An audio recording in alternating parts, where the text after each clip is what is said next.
Good start to the live stream. Mic wasn't connected. Let's go. How are you all doing, guys? How are we doing today?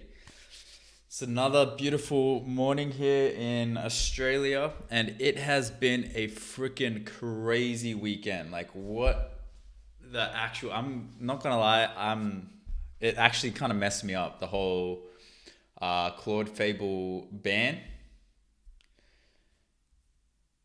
You can hear me. You can hear me. Yeah. Dude, so for those who don't know, am I living in May? That's funny. Claude Fable got banned. Let me pull up the article real quick. And this actually messed up a lot of people. There's a lot of things being said. I had an interesting take. I think this is the official announcement from Anthropic. But yeah, statement on the US government directive to suspend access to Fable and Mythos 5. So basically what happened was someone was able to find a jailbreak for Fable and be able to unlock its Mythos capabilities. And what that basically means is Mythos was this huge hyped up model, right? It was mainly hyped up because of its cybersecurity capabilities. Now, apparently a trusted government official was able to find a jailbreak for Fable 5, which led to them sending out a, suspension for Fable 5. And, what's kind of happened is pretty interesting. David Sachs had some pretty interesting things to say about it. This messed me up pretty bad. I'm not going to lie. Like, guys, I was literally doing a full code base review for Ace using Fable, and it literally just they just closed it as I was in the middle of it, and so it's actually made my app stop working. And so now this live stream is literally going to be me debugging my app so I can try and fix it. Dude, I paid for the 20x max plan as well. I bumped myself up and I was ready, dude. I had the whole weekend plan. I'm going to start all this shit. I'm going to do all this cool stuff. And then boom, massive ban. I was ready to not sleep for the next 10 days. I was fully prepared to make that. But David Sachs basically said he had a number of conversations with a bunch of folks. And yeah, he's basically saying that the guardrails fail, and then Mythos is exposed with its advanced cyber capabilities, exactly what I mentioned. Highly credible, trusted partner of both Anthropic and USG, who was testing Fable, came forward with the jailbreak of those guardrails. So that's essentially what's happened. There was even a post that some guy made claiming that he was able to jailbreak it. If I can... I don't think I saved it. No, I didn't. But yeah, some guy basically came out and was like, yep, this is how you jailbreak it. Super interesting stuff. We had even Andre Karpathy, the top AI scientist at Anthropic, was blocked from the Fable model. And this is basically because the US wanted to make it so that it was a United States model. And so anyone outside of the United States was no longer able to use the model. This basically made Anthropic have to block majority of their staff, actually, because most of their staff aren't even in the United States. Someone claiming that Fable 5 is on Pirate Bay for 3.4 terabytes. Pretty funny. Obviously this came out as fake, but at the time it blew up enough for people to find it pretty funny. Yeah, imagine you just download it locally, and now you've just got Fable 5. I wish, man. This guy came out. So if you were to buy a 20x Claude Max plan, then basically you are entitled to a refund. So if you ask for a refund by the 20th of June, they will give you it. As a result of the US government directive, we are suspending access. Yeah. So this guy was able to get a full refund. If you want a refund, you can go ahead and get one yourself up until the 20th of June. I know there's probably a lot of people like me who probably got the max plan just for that Fable, but yeah. I was spending time making a universal one-shot system prompt script, bro. Dude, we all had our hopes and dreams. It's crazy. It almost feels like a fever dream, you know? Because we literally, the whole world went crazy. For like 3 days, or maybe it was even 2 days, we had access to like the world's most powerful model. And everyone was like so gassed and hyped.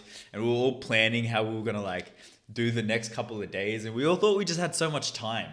We were like, oh, we've got 10 days, which is enough time. Like, it's not a lot of time, but it's enough time for us to lock in and figure out what we need to do. And now this ban is coming. It just feels like a fever dream. Like, we all had access to the world's most powerful model at our fingertips at one point. And now it's just gone, just like that. Kind of scary if you think about it, you know, like really, really scary. Drop that link here to that X. Here, this one. I don't know if the link will come through, but sometimes YouTube blocks it. But yeah, apparently Anthropic is restoring global access to Fable 5 after earlier regulatory restrictions. So global access to Fable 5 is coming soon. Following a misunderstanding with the US government that has now been clarified, we're working to expand access to Fable 5 for users around the world. We'll share more details as availability rolls out soon. And you know, I actually had a different perspective on this. I'm not gonna lie. I thought, if you really think about it, I'm gonna try and pull it up. But the moment this came out, I actually made this video. And I actually stand by it. I think it's a good take. Does anyone actually realize how convenient this is for Anthropic? Think about it. A company that is already struggling to find compute for their existing clientele is now saying that we're going to shut down our most powerful model because the government told us. Like, sure, maybe the government sent them an email, but if you think about it, you've only got 10 days to use Claude. Man, I should have shaved. So everyone and their dog is just pumping through token usage right now, trying to get as much of the Claude Fable usage as they can. So I can see that this is just completely blown out of proportion how many people are using Claude. I'm using Claude. I got a second subscription to use Claude. I know everyone in my community is using Claude right now. Everyone, we're not even sleeping properly because of Claude Fable. And this is just way more volume than they would have imagined. So I can actually just see them pausing it just so they can find additional compute. Sure, maybe the government sent them an email, but I reckon they're actually just blowing this out of proportion. Does anyone actually realize? Yeah, 100%. If you think about it, it perfectly matches their narrative, right? Think about it. They were already struggling with compute. Anthropic already has openly mentioned that they were struggling with compute. Sure, they did a deal with SpaceX, got some extra compute. But for a company that was already struggling to sustain their user base, they released Claude Fable for 10 days. Obviously, everyone would be using it. Everyone. Like, they would have had so many people coming in using Claude Fable that I reckon it was unprecedented how much freaking like people were going to use it. The amount of volume that came in. And so I reckon they actually, it almost like helped them out because they were like, okay, we actually need time to find more compute so we can handle this. Now, I have a theory that they are going to extend the final date because no, I'm pretty sure it was only supposed to go until the 22nd of June, wasn't it? It was because it was supposed to go till July 22nd. I thought it was June 22nd. Unprecedented till Trump jumped in. It was as good as it seemed, dog. It was some fresh fish scale in an Alabama hood, my G. Imagine getting him all hooked and dipping. Dude, for real. About to double users in price. What did you use it for when it was live? All right, yeah, that's a good question. So, also real quickly, this is pretty cool. So this guy basically asked Claude Fable to create a PNG purely based off of programmatically assigned colors and alpha values to a PNG to generate an image. Like that, it's kind of cool. It's given Van Gogh a little bit. Back in the NFT era, this might have sold for a pretty penny. But I actually had a bit of fun with it. I did two things. One is actually I got it to optimize my token usage. I got a video coming out about this, but I basically got it to optimize my token usage and I built this tool. If I can find it, Claude usage widget. And this little thing is super handy. It basically checks your usage. It also looks at your SDK credits, because for those that don't know, Anthropic has recently changed their billing model so that if you use a third-party app, you are now using your SDK credits. You can go through the history. You can even edit what you want to see. I've even gotten a bunch of token usage skills here, and like it says caveman mode and all this stuff, but I've actually gone ahead and enhanced all of these skills using Fable 5. This is going to be completely open source and free. But I just thought, like, you know how when you're at a casino, right? Like, if you think of the psychology behind it, the Claude usage is 3 clicks away. I got to go 1, 2, 3, and then I see my usage. So the fact that it's like tucked behind this wall is kind of annoying, because I don't see how much tokens I'm using. And so I thought, why not create a widget that I'm able to use to then keep track of my usage. Now, this widget only works when I'm not using the app. I need to be using like a third-party tool like Conductor or the terminal, purely because they don't have like any API keys for the app yet, but they do for third-party. But what's really neat and handy about this is, going back and forth with Claude Fable, I was able to create this export.md file.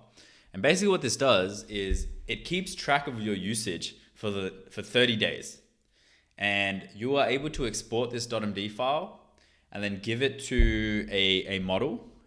We can try it now.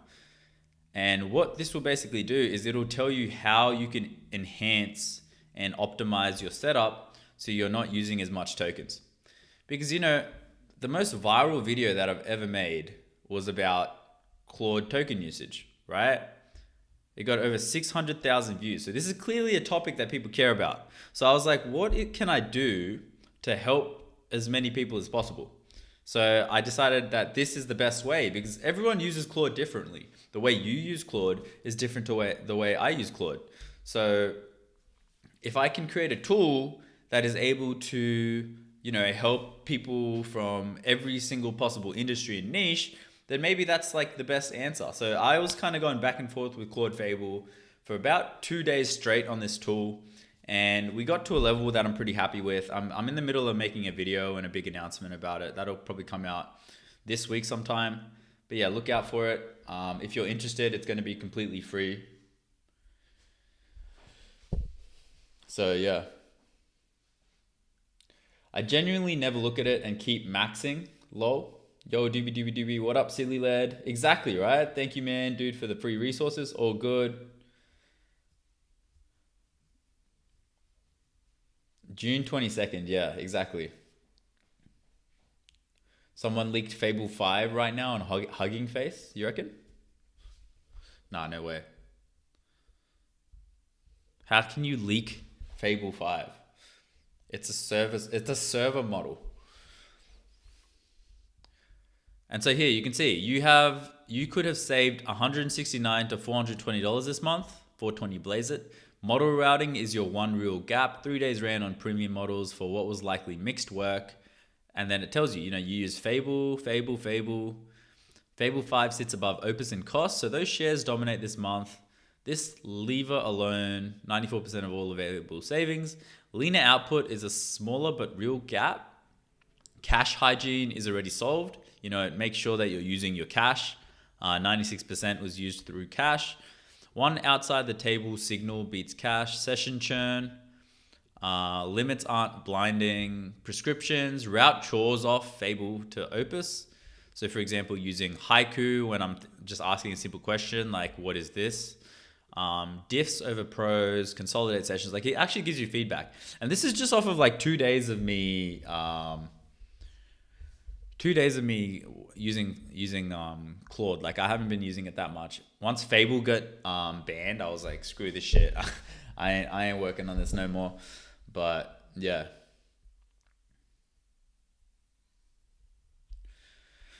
Do you guys know about Victor though? Like, this is the best unspoken AI system for actual enterprise. I haven't worked on it in a bit, but that will deploy a Claude or Hermes in 5 minutes keyboard time. Should I repo it to you? You do something with it. I mean, I'm planning on just working on my app today, because we have actually officially broke it. So I made some cool websites. Like, check out this one. Fable was able to one-shot this website. I thought it was pretty cool. Yeah, did some pretty cool stuff. One-shotted this website as well. One-shotted this one. One-shotted a bunch of them. Void Bloom. This one's kind of cool. But yeah, I was just kind of testing out its capabilities. Was planning on making some videos, but didn't really get around to it. But yeah, I got Fable to I got Fable to actually do a full-on code-based review. And I noticed the combination of GPT 5.5 and Fable was pretty killer. I would get GPT 5.5 to prompt that had full context of Ace, my app that I'm building. And then I would get Fable to basically do all the hard work. And this is kind of realistically, someone did a statistic, right? Once Fable stops being part of your subscription, if you were to look at it at an hourly rate, you're paying $700 per hour to use Fable. Think of that from an employee's perspective. It ends up being like $1.3 million per year. Like it's pretty big. It's like imagine paying like 3 senior devs or some shit. And so Fable isn't cheap. So the way that I realistically see Fable working in the future is it's almost like an orchestration kind of setup where Fable's at the top doing all the planning, and then you have these cheaper models, whether it's GPT, Opus, you could probably even get Sonnet or potentially even local models to go out and do it. And then that way you're kind of balancing out your spending and you're not making as many expenses. But yeah, I basically got halfway through this and then it got banned. So my app officially is not letting me sign in, which is kind of annoying. So what I kind of want to do is first things first, fix that. We're very close to finishing. Like we've completed everything on our checklist. For those that remember, we're very close. I think we're even live on the Stripe. Here. We've literally got the onboarding sorted. We've got literally everything sorted. So yeah, we got 2 things left. Onboarding, launch checklist. For those that don't know, I created a launch checklist because otherwise there's just going to be scope creep. Like I'm not going to be able to... Oh, we're logged in. All right, cool. It worked. Sweet. We're in. All right, cool. Let me just check if the onboarding works. Replay onboarding. Hey, welcome to Ace. To get started, go ahead and click New Project. Okay, let me take it from here. This is the Ace onboarding flow. Here you can share your project and Ace will create the team to help build it. Let me show you. First, you need to name your project. For this example, I want to build an auto script writer. Dude, that's so unlucky, Sam. Now you can just type your project out. What I prefer I feel to you, do bro. is I feel click you. this mic button and yap. Keeping up with everything happening in the world of AI can be hard. So I want to automate. I see that 160 glow. From research to script generation, every morning I want to wake up to one short form script around AI. I think re-release will be on the sub. I'll also drag in my product requirements document that I generated. I'm hoping they earlier, extend and the we're sub. good to go. All right, now this page helps the AI ask crucial questions to remove any room for misinterpretation, because the more details you can provide Ace, the better the final output will be.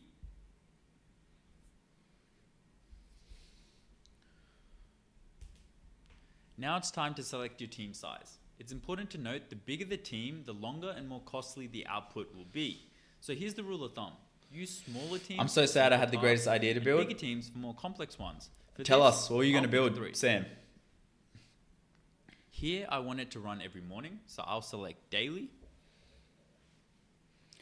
I need Here, this for you'll my be able stem to cell customize client. your team. You can swap out different models Peptide for different client? roles and edit Dude, the system peptides are blowing prompt up if you right now. like. For example, I actually want Gemini for research because it has access to Google, and Claude for review. And Nice. there it is. I now have an AI team that autonomously writes scripts for me every single day. I'll leave you two to get to know each other. So what was really clean was I actually got Fable to work on this onboarding setup, and it was really cool because it actually provided some really insightful feedback that I don't think I would have gotten from any of the other models. Like it was telling me how, we're obviously using the user's credentials, right? So if making them go through this onboarding process, and we end up creating this canvas for them, we shouldn't be using their credits because then it's kind of unfair. So what we decided was we actually just create the canvas. The user doesn't have to like press play or anything, but we just let it run. Failed to authenticate, API error, 401 invalid authentication credentials. We need to look into why that's going on. But onboarding, I'm actually going to say we're good. I'm going to give it a tick, guys. What do you reckon? I think the onboarding is good.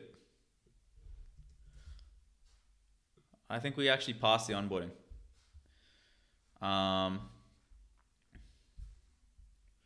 Yeah.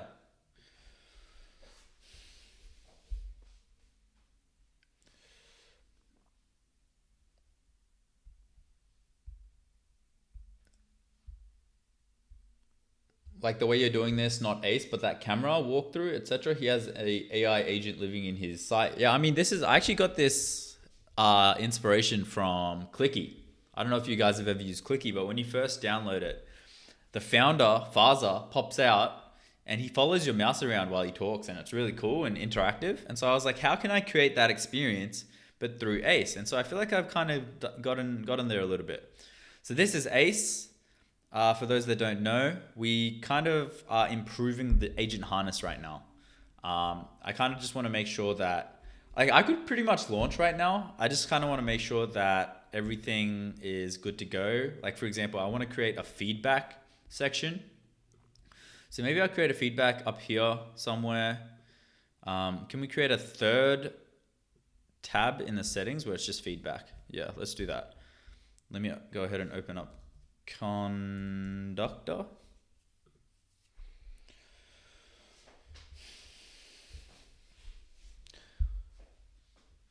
The acts as a union steward will help you file grievances at work if you work with a union, and keeps track of contracts and is a contract expert. This is already built though. Okay, that's cool. That's cool. Cool concept. Yo, into sports, Doobie, sorry, I forgot if I asked you. I mean, I'm into like the big events, so World Cup, tennis when it's in Australia, Open, Euros. Okay. All right, so a bunch of changes have been made. Can you please verify and have a look?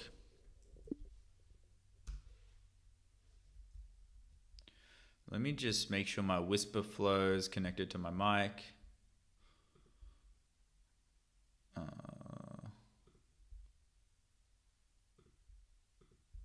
Cool. But yeah, FIFA on right now. Japan and Netherlands tied 2-2. Damn, bro. I saw Netherlands play live against who was it? I think it was Spain in the Euros.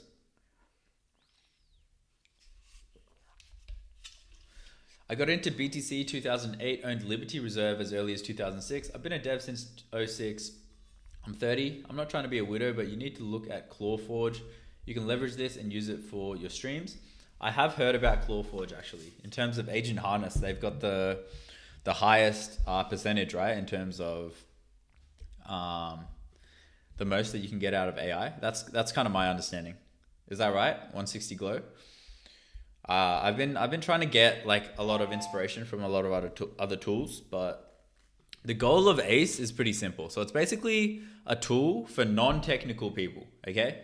And I just realized when I was getting into this space, right, because I'm non-technical, that it can be tricky when people are talking about all these different AI workflows like loops and, having all these AI agent teams of like 10 different like AI agents working together and stuff.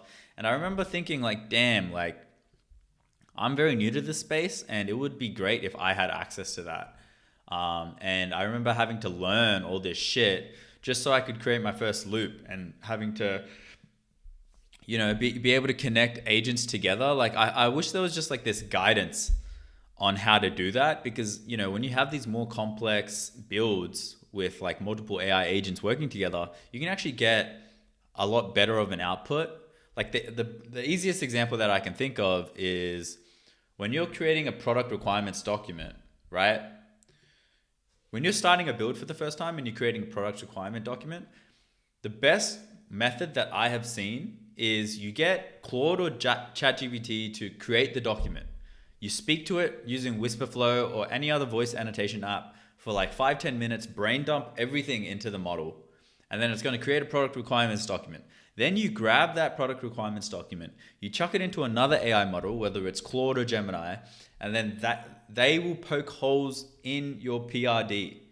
And then you kind of go back and forth between the two models until you finally have an output that they both agree with. And I've found that this works really well, because when you actually go to build your app, as long as the PRD isn't like crazy long. If it's crazy long, I think you can use this skill called Task Manager which splits up the task into bigger chunks.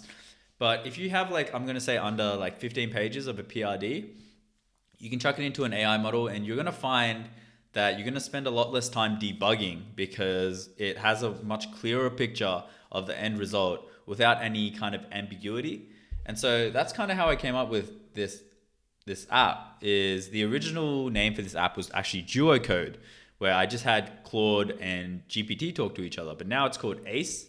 Cool little logo here that animates, where it's called the Agentic Coding Environment, where you can basically create these more complicated workflows.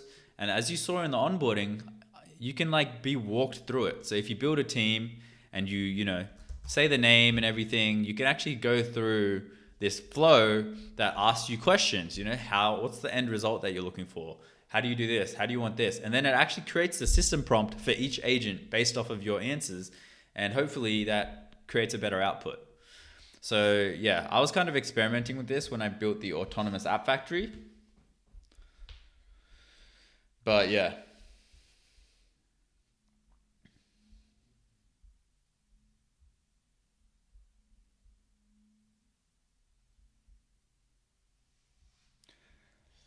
That kind of funny, because aren't we technical? A lot of the agents and stuff does sound confusing. I mean, you might be technical, but I have a lot of people still come up to me to this day that watch the live streams, and they're like, yo, I have no idea what you're talking about.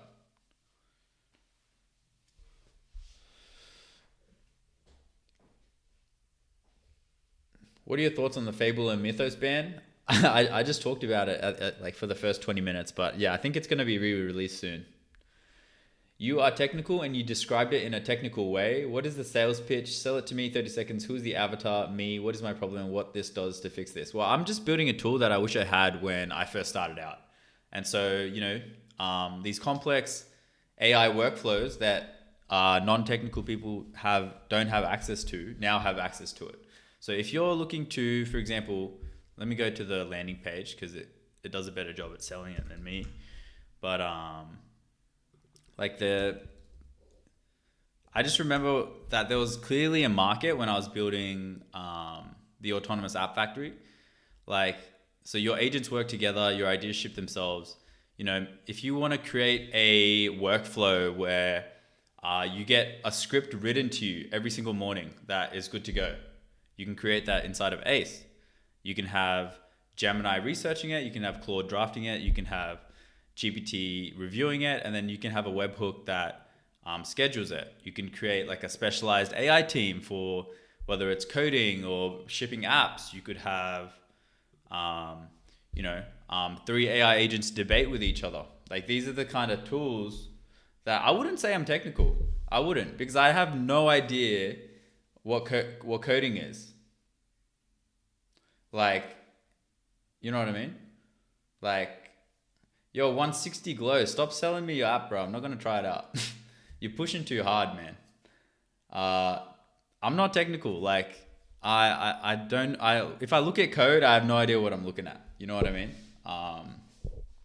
So you might think I'm technical, but you ask me a coding question or anything slightly more complicated, like, I don't know, about the database or something, I'm going to have no idea what you're talking about. But yeah, this basically allows everything. Think of it like N8N, but it's specific towards AI workflows. And because you can download it on your device, you don't need API keys. You can just connect it to your subscription. Obviously, Claude's got their new billing model, but you can still use their subscription. And so, yeah, that's kind of the sell. The ability to basically build anything through this AI orchestration. You're not engineer technical, but you're more technical than the average person. You're AI technical. I actually appreciate that. I'll take that as a compliment. I think because I live stream everything, I always have someone in the chat and they'll kind of just help me out if I don't know what I'm doing. So, yeah. 160 Glow having a little tantrum in the chat.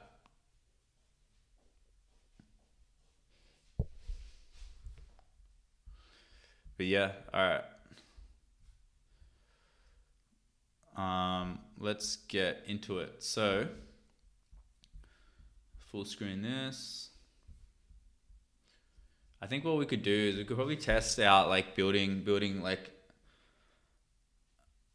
an app or something. If you tell someone I'm not technical and then explain something they don't understand to them, it's the same as calling them stupid, and they'll be offended and walk away.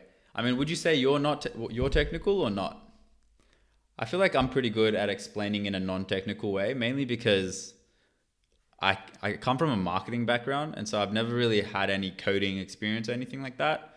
So I feel like what I've just explained, if someone non-technical were in the chat right now, they would understand what I'm talking about. You know what I mean?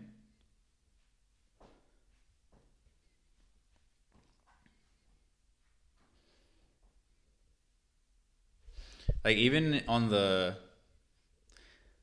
I experienced that when I was explaining things to people. A buddy of mine told me that and made me realize how that sounded to him. I mean, would you say you're a developer? Are you a dev, Sam? Because I feel like it's like, even if you look at the website, like there's no language on the website that's confusing at all, you know? Your agents work together, your ideas ship themselves. Assign AI agents to the same task and let them collaborate in real time. There's no technical language here at all. Built for one-person teams. Why pick one when you can pick all three? Like, I think I actually have an advantage because I've never had any coding experience and I come from a marketing background. So like in my head, I'm like, if I had to explain this to like my friend, which I have done, they're able to understand it. Like, I think you also can't underestimate like the average person and their capabilities of understanding AI, because you also got to consider the person that's going to buy this tool isn't someone that's just starting out in AI. It's someone that's maybe tested something out for like 1 or 2 weeks. They're like they're early in the journey, but they're not fresh. Oh, you don't understand coding at all either? Oh, okay. So we're both in the same boat then. All right. Fair enough. Fair enough. All right. New project. Let's go and create. I want to practice. I want to check out this agent harness. Like, I just want to make sure that's all good. Blocking. This branch has no changes on top of. Is empty. All right. Let me just double check. Over here, Claude Fable in here, switch to Opus. Here are the identifiers.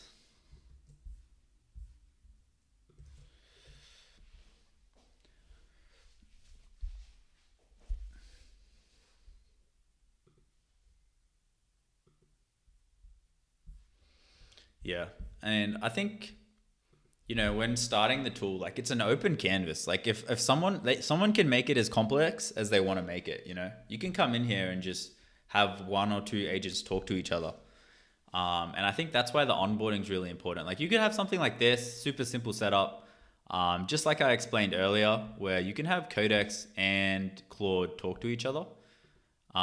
You know, you can make them debate, you can make them review, you can have a custom prompt. You could go into settings, although I should probably put it inside of debate, but you can kind of go into settings and you can choose, you know, how many iterations do you want? So when you're creating that product requirements document, do you want 3 iterations? Do you want 2? Do you want more? Do you want less? You know?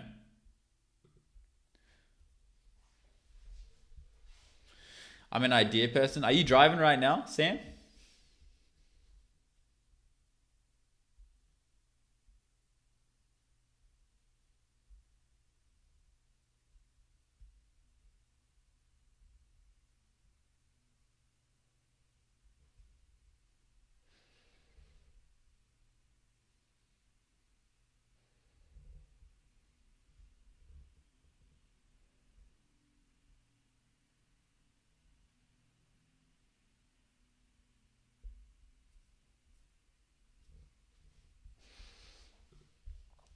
All right, enough fluffing around. Let me go through. Man, Fable would be so nice right now. I had all of these open PRs that I was going to get Fable to review. It can build anything. It could build an app. It could build a website. It could do a task. It's for all of that. It's for all of those things. True. It's Sunday for you. Hey, it's Monday over here. So that's the whole point of this app is like, I want it to be enjoyable for someone who wants to just try some shit. And like earlier in the challenge, I actually built a autonomous app factory and it had about a 30% success ratio where there was 11 AI agents and they would basically come up with the app idea by searching Reddit, construct the game plan, build the app, review the app, polish the app, and then submit the metadata into the App Store for me to approve, and then it would just be submitted into the App Store. Now, that workflow kind of made me realize, like, what if there was a tool that someone could just build that workflow inside of? I'd never type messages in Drive, lol. Hey, I was just checking. I did want to, okay, let's just have a look what's going on here. I'm getting distracted. Not ready to merge yet. The branch is closed, but both findings hit routing behavior. One blocks Gemini only. Copy this. Go back into Opus. Go ultra code, screw it. Let's chuck my findings in here.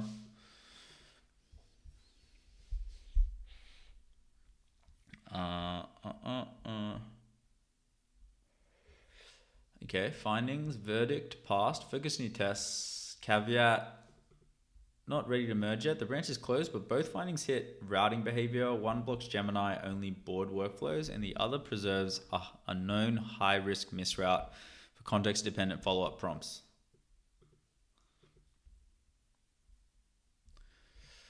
How about what it does well? Any findings around what it has improved? I'm gonna chuck some music on so I can get into the flow. When you hear that train whistle, by the way, it's just the AI agent telling me that it's completed.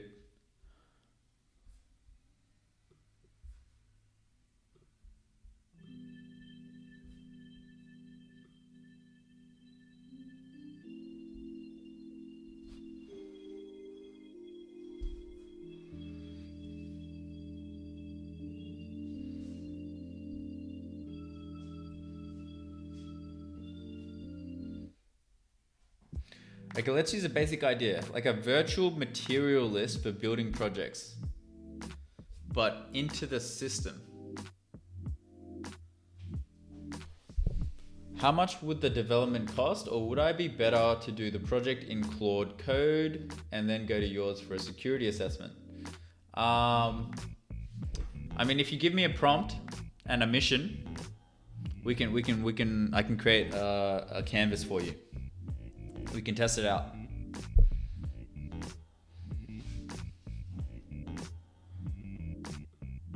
But yeah, if anyone wants to try this tool out for yourselves, there's a link at the bottom of the description. You can sign up with your email. I'm not going to spam you with any BS. I'll just let you know when the tool is live, which will probably be in the coming days. Important things. Disabled model handling is much safer. Runner timeout behavior is better. Partial output no longer silently wins so often. Brainstorm mode is materially better. Reviewer passing is more robust. Template filling is safer. Clarification, resume handling is cleaner. Test coverage is much stronger.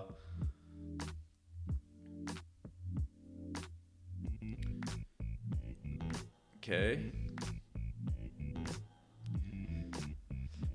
Open, go to settings, control panel, check, then restart when it prompts.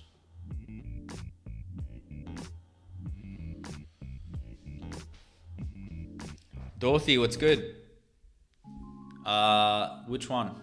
This is Claude Code right here. This is Claude Code. This is my app Ace, and this is Conductor.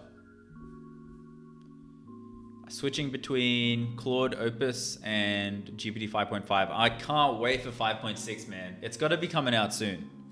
Like, there's no way that it ain't coming out in the near future, man. We've been waiting too long. Let me actually have a look. Codex, GPT 5.6.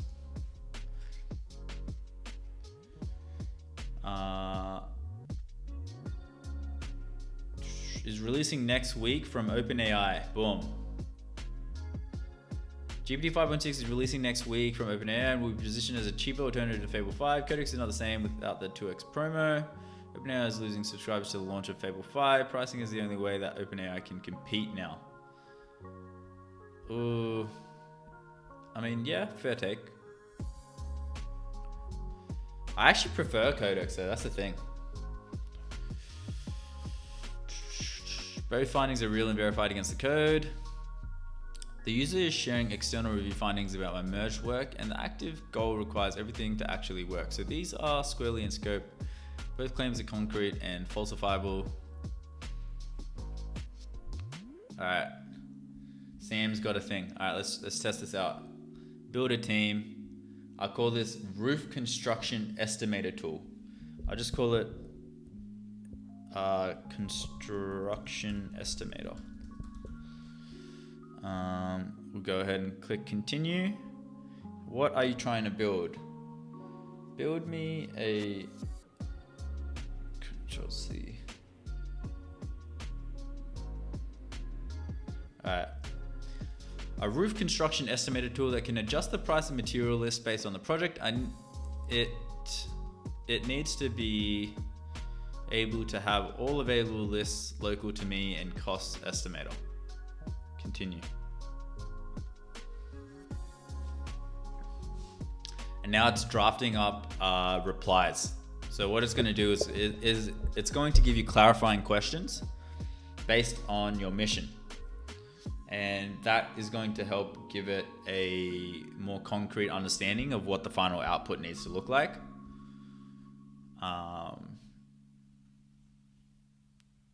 I should probably have some sort of loading screen here because this section takes quite a while.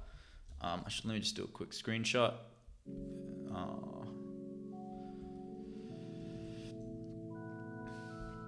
Alright, boom, popped up. Maybe I'll go into Claude Design real quick. Give me 1 second, Sam. Just now that I've got it on my mind, I can't not do it. Slider plus onboarding. New chat.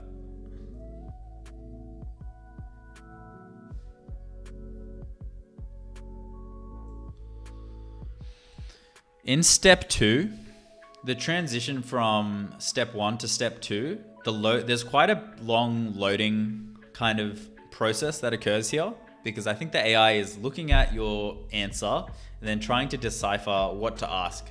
So I think, can we have maybe 3 alternative loading options between step 1 and step 2 for me to choose between?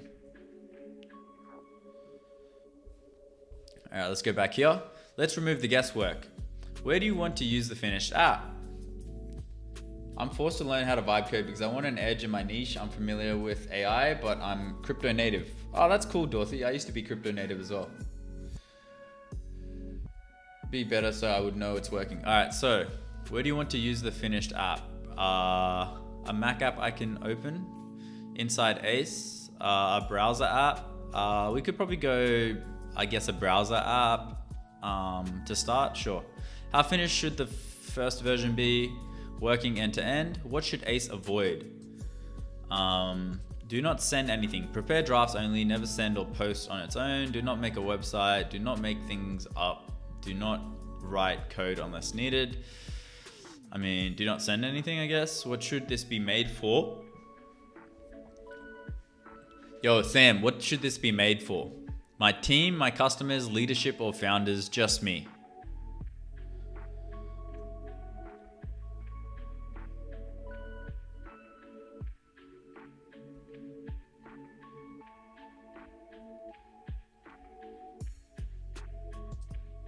Ah, Dorothy, seen me from Orangey. That's cool. I met him when he came to Australia. We hung out for a little bit.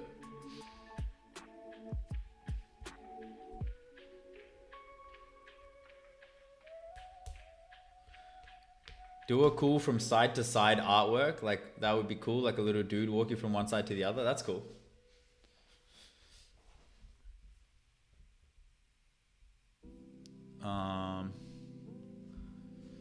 This is working. Customers. What does a finished great result look like? Ready to use right away. So it asked me 1, 2, 3, 4, 5, 6 questions. I'm just gonna get, I guess, a screenshot here. I just want Agent Harness to understand, like, these are the questions that I got asked for step 2. Please review the screenshot. Are these the type of questions that it should be asking? Do you think this is good, or do you think we could improve it? What are your thoughts? Let me just verify over here. Still running. Okay, continue. And now you can build your team. Like, let's just go with 3. We can go, let's go 1 off. So we've got Claude for research, Gemini for plan, Codex for build. I mean, maybe we go Gemini for research. I just prefer it. Let's go. I don't think my Claude is even connected, so I'm just gonna do Codex for simplicity. But what's really cool about this is you don't even need like Codex. You don't even need multiple subscriptions. You could honestly have Codex for every single one of these. And it's still gonna come out with a different response because they all have their own system prompt. So that's also another cool thing, is you can stack the same model over and over again to create a more complex thing. Create project. Yeah, I agree. I think the questions could have been better as well. Always ask 1 to 2 universal questions, then ask 1 to 3 missions questions. For this screenshot, I would not say the brief is fully sharp yet. I would say good UX, but the planner still needs deeper domain-aware clarification. Okay. And then boom, you can see that it is currently generating. So Gemini is currently generating, and then we've got Codex and waiting. So we'll just wait on the final output here. You can see the mission contract up here. Now the goal, and this isn't, the goal is that eventually this mission contract, if you click it, it's gonna expand into a Kanban board, and you can actually see and put in tasks for agents specifically. So that's the goal. It's not going to come out on the first release. It's bring your own, but it's not API. It connects to your subscription because it downloads onto your device. So if you connect your Codex subscription, for example, you're not paying any additional costs. Does that make sense? Because that was kind of the biggest problem that I found was when you're using these other models or other providers, it's usually like you connect your API key and then you're paying a shit ton of money. Yeah, I agree. I think the questions definitely could be improved. I totally agree. I think this is a good observation here. Always ask 1 to 2 universal questions and then ask 1 to 3 mission specific questions based on what the user is building. Avoid declaring no ambiguity left unless the core workflow, user inputs, output, and safety constraints are clear. For this screenshot, I will not say the brief is fully sharp yet. I would say good UX, but the planner is still in use. Okay, so then I'll just say, create me a in-depth prompt so I can send it off to a new agent to help tackle and solve this problem.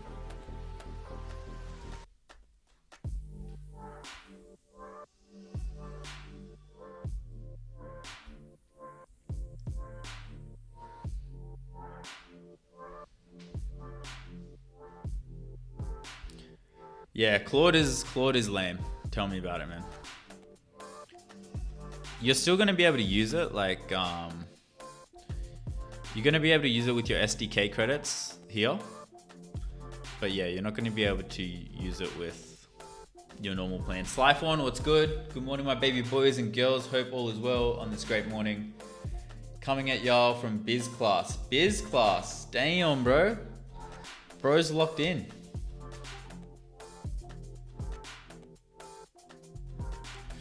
Also, make sure the last question is user comments. True, that's a good point. I think we should also include at the end one final kind of, is there anything you'd like to add box where the user can just say something additionally. Further context if they might have missed something from the mission. Because chances are these clarification questions that are being asked actually help them understand, like, okay, I actually want to add something extra. And this is a purely optional box.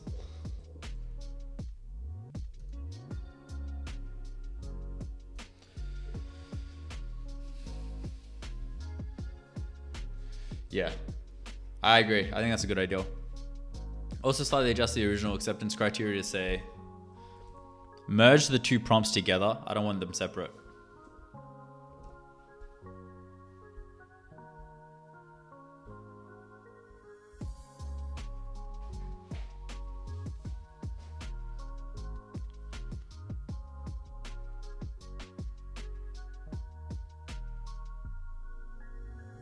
Why is that taking so long to think? What's this? Send as goal. Oh, cool. They got the goal feature in here now. Shall we test it out?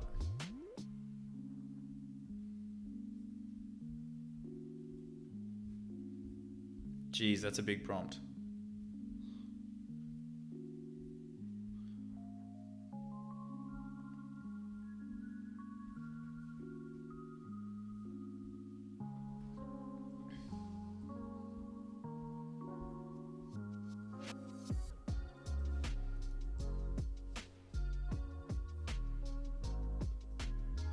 So let's go into redesign onboarding step 02. Let's go to GPT 5.5. Give it some context, send as goal, hi, boom. Don't need to worry about it anymore. That is purely your job right there.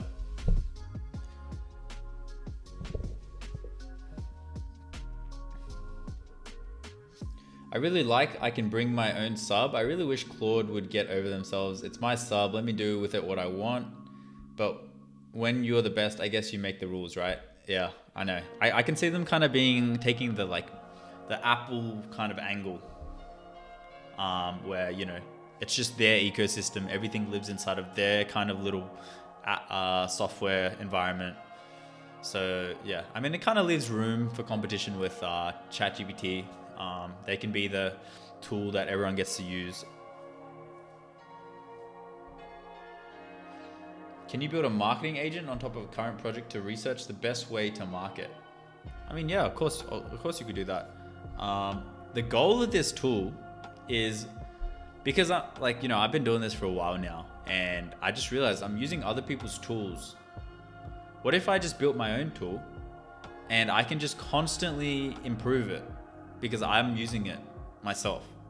So the goal is to build a tool that I will be using, and eventually using Ace to build Ace. Like, that's when I know we've truly hit the ball and hit the target, is when Ace is building Ace.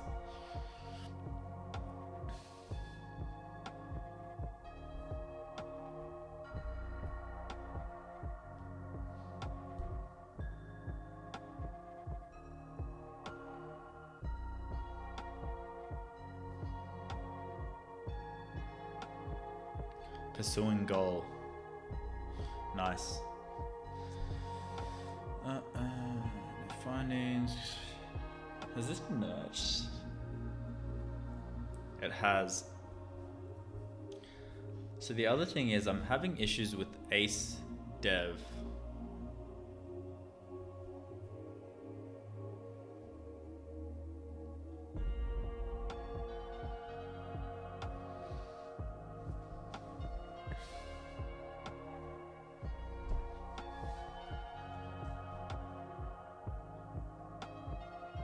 Hey, yo, it built it. Sam, here's the end result. Does this look good? I don't really know what I'm doing here. So customer name, we can say Bobby. Job address, I'll just say Alabama. Roof area, let's go like 2100. Roof perimeter. I don't know, 2100. I don't really know what I'm doing here. Other project fee, let's just say like $500. Markup, we do 25%. Sam, is this good? It took how long did this take? 7 minutes. 7 minutes to build. What are we thinking? $15,000, and then down here you've got all the costs, unit costs. Any good? Print estimate. Looks like I can download it as a invoice. That's pretty cool. I'm not gonna lie, I feel like it's done a pretty good job. What do you think? Like, the fact that this is one-shotted with, I mean, you saw the prompt, right? There was like 20 words on that prompt. So I'm not gonna lie, I'm actually really happy with this. Could you see yourself using this, Sam? Seems pretty handy, actually. You can like area coverage, synthetic underlayment, ridge coverage. Yo, I can actually see my mate using this. My mate does this. He's a carpenter. Dude, this is actually really... Yo, it's even come up with the waste factor. Like, my mate always tells me how there's always like a little bit of waste. It's very specific, actually. Like architectural shingles, 72 bundle. I like that it comes up with the waste factor, you know? Like, do tools usually calculate that? I don't know if tools usually calculate that. Obviously, I'm not a construction expert, but this is kind of cool. Wow, I'm actually impressed. I'm impressed, I'm not gonna lie. I think this looks amazing. Damn. I mean, yo, if you want me to create this as a GitHub repository, Sam, and you want to use it, let me know. So, all right, I'm actually pretty happy with that. So, I'll tell you what. I haven't tested the repository stuff out yet. So,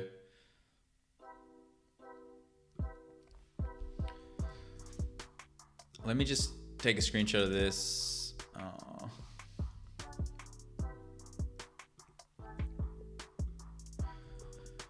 Looking to save our project as a GitHub repo. Just want to confirm that a separate repository was created for construction estimator. Can we verify? Actually, I'm pretty sure I can just verify myself, right? Let me just check.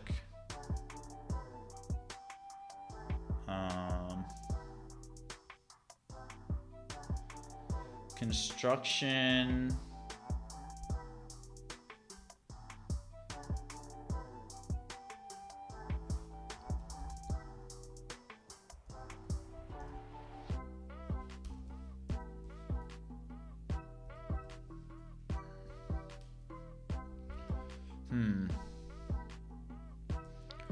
I'm not seeing it in my GitHub as a repo yet.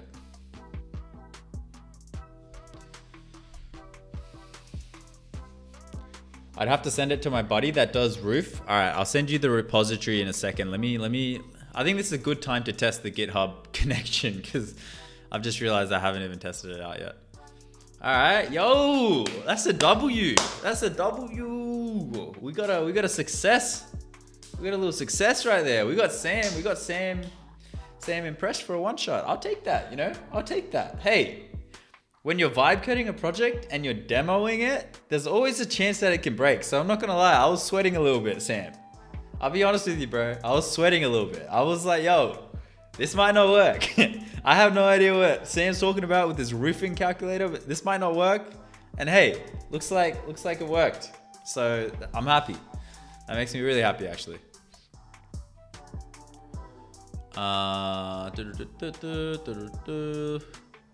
Copy this back into here. Regarding the improvements from that merge from before that you had a review on, can you review again?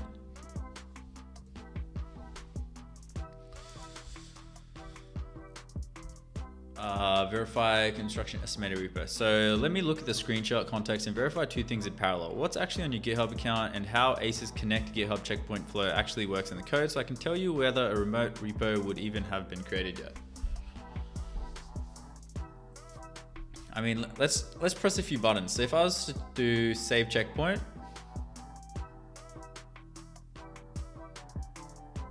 checkpoint saved. It says not connected, so if I connect GitHub,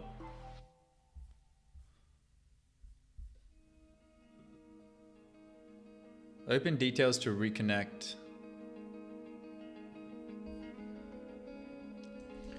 When I press the connect GitHub button, it's not working. Oh, I just realized this is on Opus. Shit. Is that using my credits? $69, all right, remember that. All right, we're at $70 now. Yes, it's using my credits. That's not good. Lol, heck yeah, man. Let's go. But you can see how this tool can be useful for someone who's first getting into AI, right? Because they're not gonna know like how to intricately prompt, how to do this, how to do that. They just want the finished product. So I think creating a platform where we can help them get closer to that finished one-shot product is useful.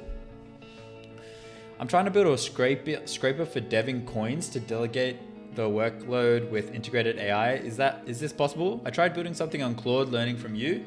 100% that's possible, bro. I think the only thing with a scraper is you need to make sure you're using like proxies. So for example, I use Data Impulse. No bias, they've sponsored me recently. But you basically need something like this, because what happens when you have AI scrape websites is you're having a lot of kind of like AI agents out. How do I explain this? Basically what's happening is from a single IP address, you're sending out too many calls to scrape from a bunch of different websites. So the way that that ends up making you get rate limited, and it ends up making you get blocked, and you can no longer scrape those websites.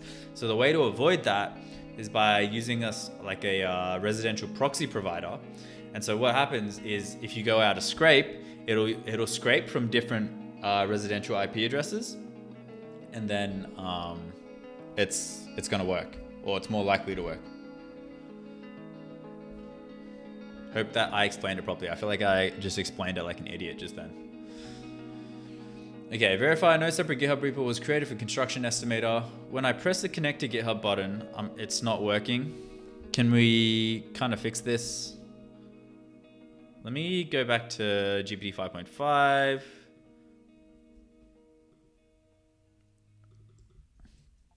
And let me give it a better prompt. When I press the connect to GitHub button, it's not working. Can we make sure that the GitHub connection is working so that when users want to create a repo for the build that they've just made, everything works smoothly? And I'll set this as a goal as well, because why not? I got a bunch of ChatGPT usage. Wait.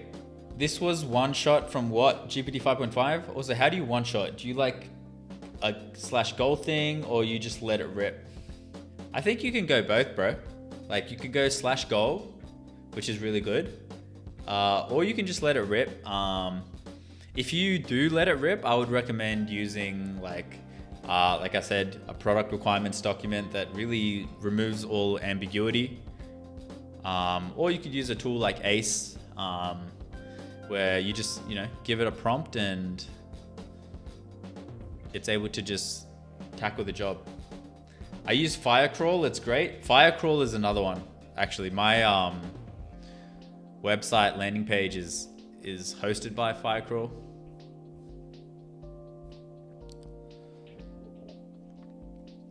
With scraping website. Okay, so let's have a look here. Done. I implemented the optional step 02 note and opened the follow-up PR. Added the optional anything else Ace should know text box. It does not count toward the max 5 generated questions and can be left empty. Non-empty text is stored as a and flow. Added tests for the cap behavior empty. Preserved server passing. Inclusion, role prompt inclusion. Added the potential. It does not count. Non-empty text is stored as a mission clarification answer and flows into mission contracts. Added test for the cap behavior, not empty note behavior mission. I also attempted browser verification, but no in-app browser target was registered in the session. I did not install or replace. All right, let's have a quick look at Claude design. Let's see if it has. That's interesting. So reading your answer. That's kind of cool. Scan. That's also kind of cool. Yo. This one's not bad. Turning your answer into a few sharper questions. Writing. What are we thinking? When Fable comes out, you just let it rip, bro. 100%, dude. The moment Fable comes out. Bro, I'm not wasting any time, man. I'm going so hard on Ace. I'm making Fable. I'm gonna have like 10 different AI agents, and they're all gonna be like tackling Fable from like every single different possible angle. Uppercut, fucking jab, fucking right hook, every fucking possible angle you can think of. And yeah, cause dude, I just know you're gonna regret it, guys. If you're not using Fable the moment it comes out to its fullest. If there's someone in the chat that hasn't maxed out their weekly because while Fable is out, guys, you are 100% going to regret it. This is the one opportunity that you're going to get to literally use Fable at its cheapest. Like I said, someone did a statistic. It's $700 an hour to run Fable on the API subscription. That's a $1.4 million a year employee at your fingertips for $200 a month, all right? So use Fable when it comes out, because this is your one opportunity to build that app that you've been thinking of building, to, tackle that goal. Let it budget your finances. Let it do what it needs to do to upgrade your life and improve your life, all right? You have 10 days. You can do a lot in 10 days. You can build a full app in 10 days, all right? I've seen people build apps that just blow up and go viral overnight. You can do that with Fable. This is your opportunity. Don't fuck around, all right? Maybe you're an early sleeper like me. Maybe you like going to bed at 9 p.m. All right, I'm an early sleeper. I sleep around 9-10. When Fable's out, bro, I'm gonna have to push that shit back.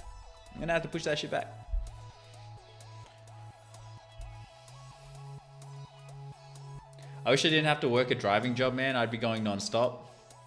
I mean, I kind of like that you have your mind free though, So you can kind of think about what it is you're gonna do.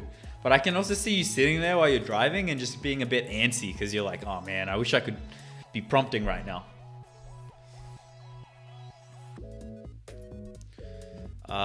Turning your answer into a few sharp. Okay, what are we thinking for these loading options? I kind of like this one.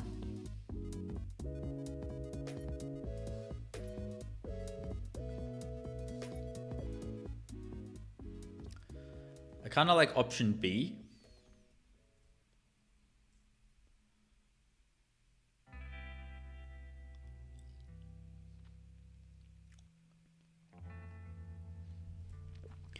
I kind of like option A and B. Could it be that it does option A for like the first couple of seconds and then it jumps to option B? So it almost feels like there's a little bit of progression, even though it's just still the same loading.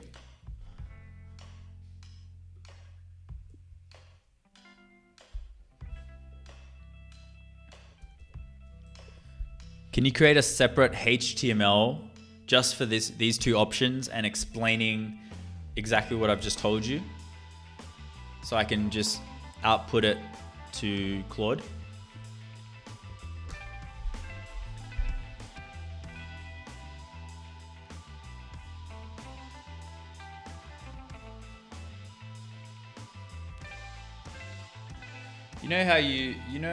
How you know it's the real AI now is the fact they would take it off the subscription.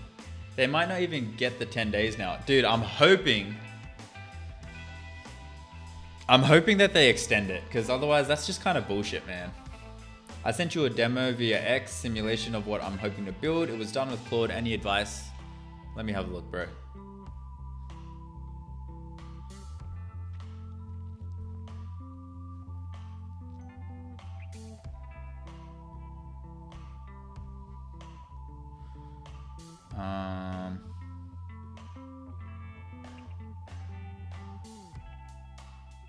Are you James?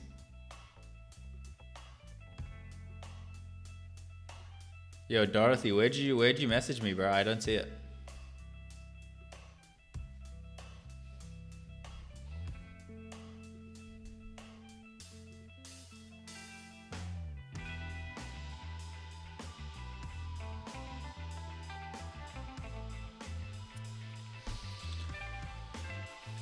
They have to reset Fable limit when it comes back, you reckon? You reckon confirmed? I tried to set up OpenClaw so I could control my PC with words while I drive and work while I work, if you know what I mean. I think it could still be better than both. Yo, Sam, yeah, true. You could literally just use the voice annotation tool. Whisperflow. Dude, you could easily build a tool that lets you talk to Claude through your voice. You got Claude on mobile now, so you can talk to Claude from your mobile device. Like, dude, 100% that's possible, man. I think the trick would also would be to get Claude to also be able to talk to you back, because then you can hear it and then you talk to it and you can kind of go back and forth. Stop using Claude, use Hermes. I mean, yeah, that's also true. Hermes is undoubtedly the better agent. It's just way more reliable.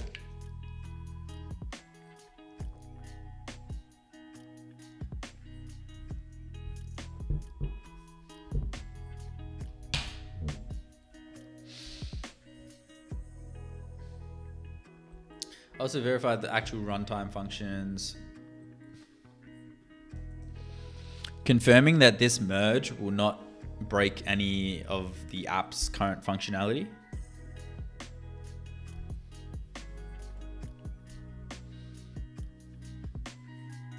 This is a pretty big update. Did it send now, Dorothy?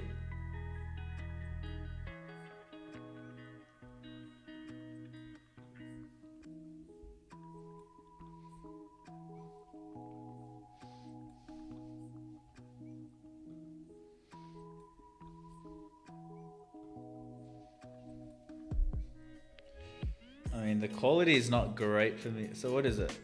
Hold up. Greetings, AIM. Jarvis, your AI assistant. Select the wallet that will fund deployments. A moose wandered into a Canadian hospital lobby and just laid down for a nap. This golden... Oh, cool. Okay, so it looks at like what's going viral right now. Cool.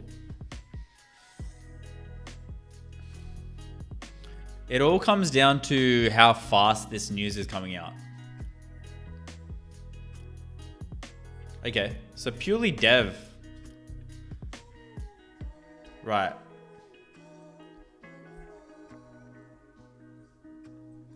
I think it's cool.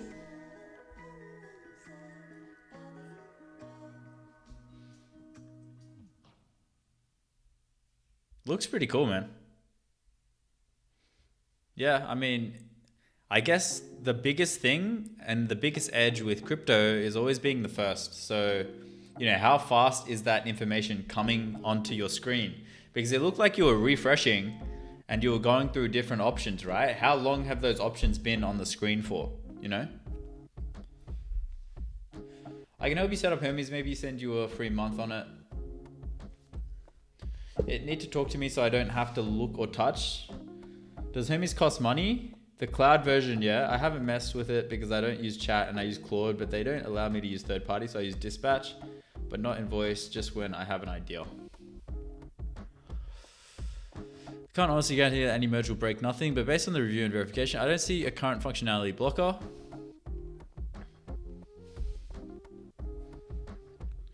Can we merge this?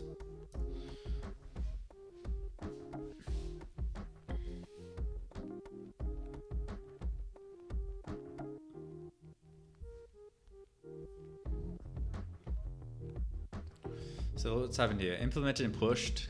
What changed? Git now actually creates a attached to a private GitHub repo.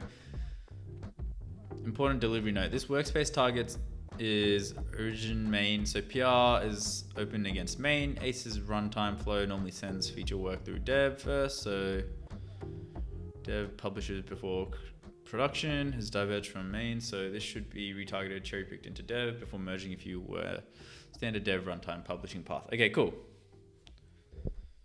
Merge. Let me actually get a review on this.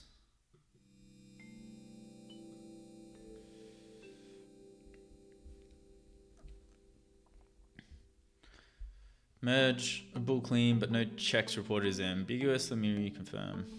The latest commit shows startup failure.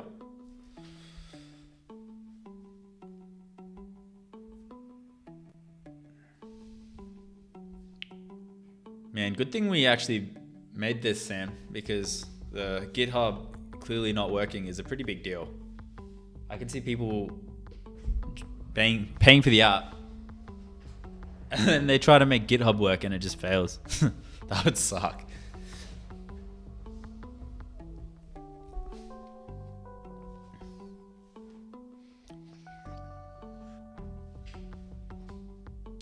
Nah, this is sick, man. 13% waste factor. This is really clean. I can actually see people using this. Like, I'm pretty sure my mate would use this. I'm gonna send it to him after the stream.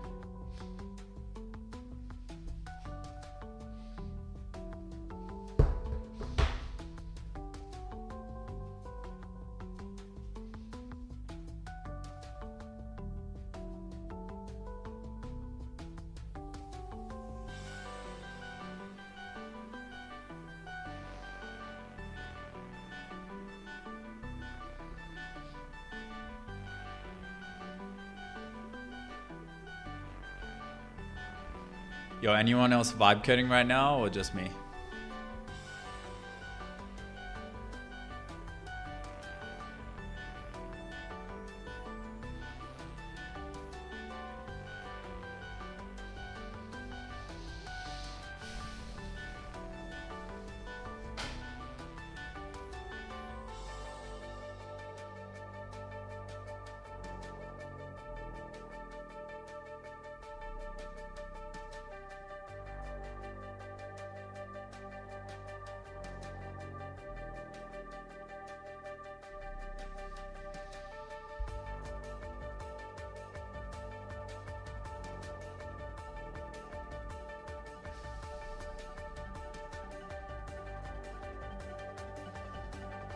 I just merge it straight here.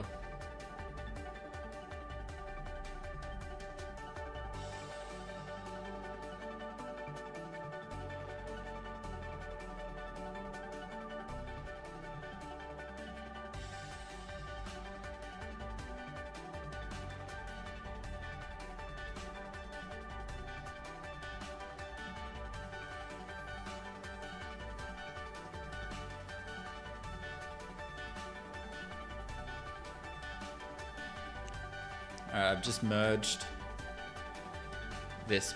This is the big Fable update. So I'm just gonna pray that nothing breaks.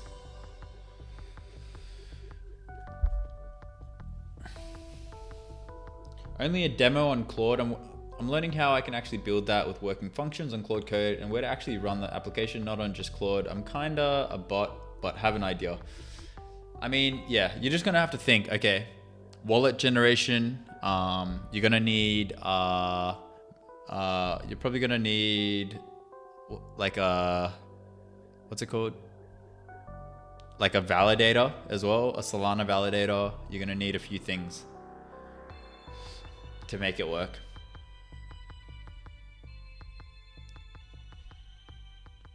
But hopefully Fable comes out and is on some level. It could be expanded on a lot and become truly useful, even on a smaller subscription.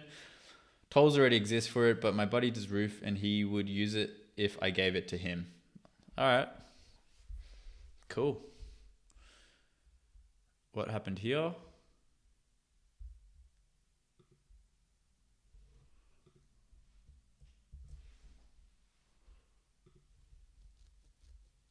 Whoa, don't merge yet.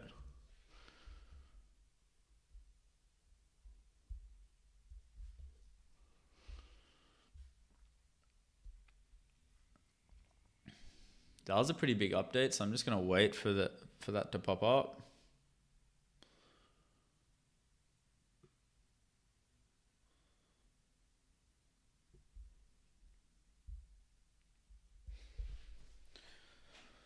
I didn't use Fable as much as the others because it melted 20x accounts. I've used it as an orchestrator that plans and sends the task to 4.8 sub agents. That's really good as well. Yeah. I'm actually releasing a video on that exact workflow. Chris knows what's up.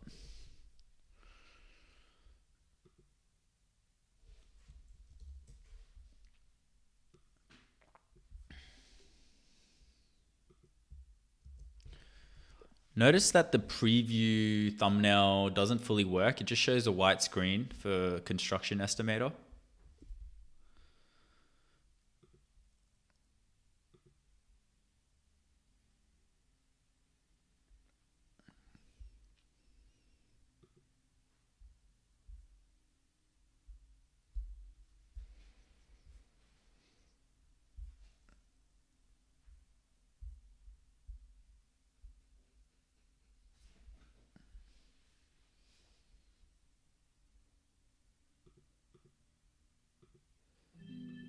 Orchestrator is really good because it lets you kind of save money because you can use Fable to come up with all the heavy thinking and then you can have cheaper models to execute the task. All these money-making AI videos are scams. We're cooked. We're cooked, chat, we're cooked. We're screwed. I mean, yeah, there is a lot of LARP out there for sure, 100%. It's just natural with any kind of niche, I think. like LARPers are just just follow where their attention is at, and I think there's a lot of attention on AI right now. So all the LARPers have come in. It is what it is, man. Just got to make sure you pick them out. Like literally, just look. All right, when someone says that they've done something, go back and verify. Like, is it actually like what they say that they've done?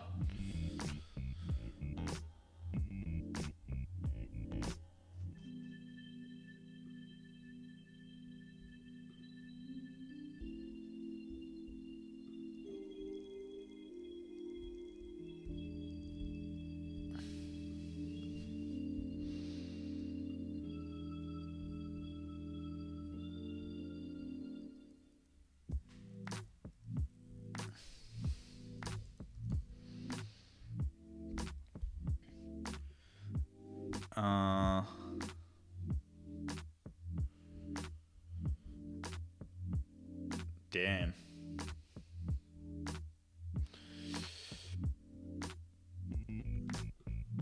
I think we can actually. I'm just gonna archive this.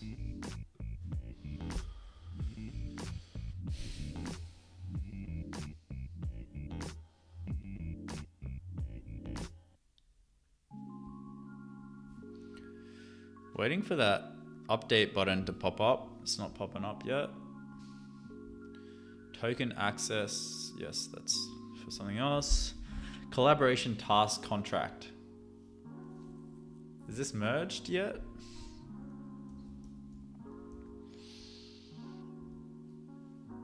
Let me read. Ready for re-review branch. Let me just make sure these are all merged.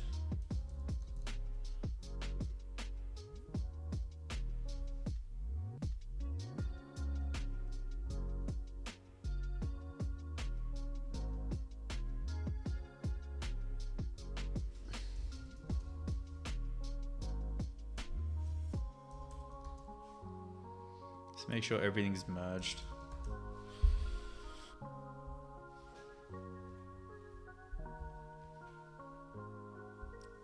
Kind of crazy we can just build these things now. Yeah, tell me about it.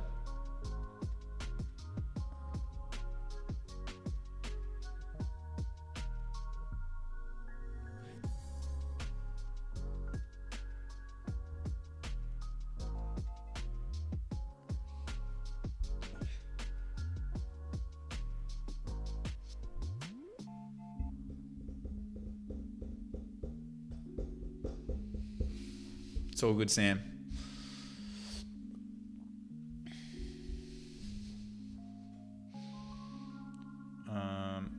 Dude, where is the update? It should be showing up now. If I go settings, updates, check for content updates.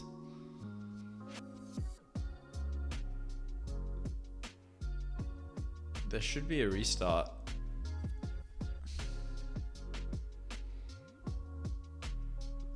Yo, give me 1 sec. I'm gonna turn the aircon on. It's freaking cold in here, man.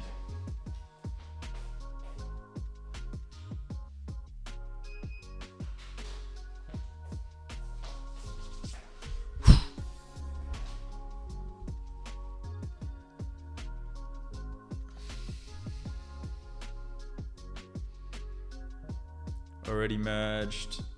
Let's get rid of that. Is already merged. Get rid of that. Redesign onboarding step. No reviews. Merge.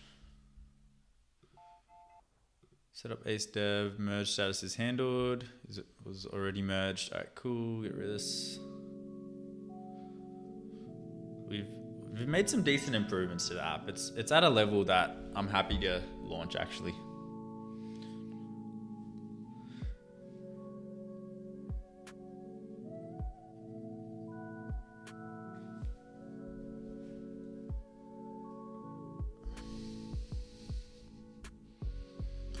Where is the update at? Where's the update button at?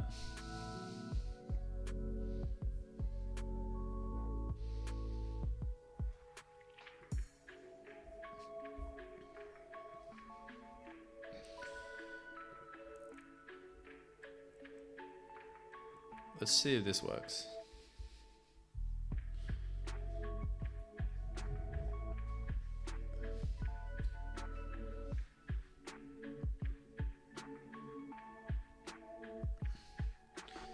You are in. Okay. Hey, welcome to Ace. To get started, go ahead and click New Project. Thinks I'm a new user. All right, let's do this. Okay, let me take it from here.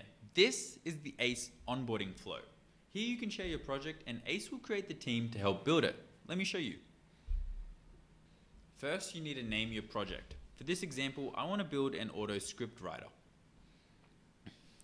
Now you can just type your project out. What I prefer to do is just click this mic button and yap. Keeping up with everything happening in the world of AI can be hard, so I want to automate the entire process. From research to script generation, every morning I want to wake up to one short form script around AI and vibe coding. I'll also drag in my product requirements document that I generated earlier, and we're good to go. All right, now this page helps the AI ask crucial questions to remove any room for misinterpretation, because the more details you can provide Ace, the better the final output will be.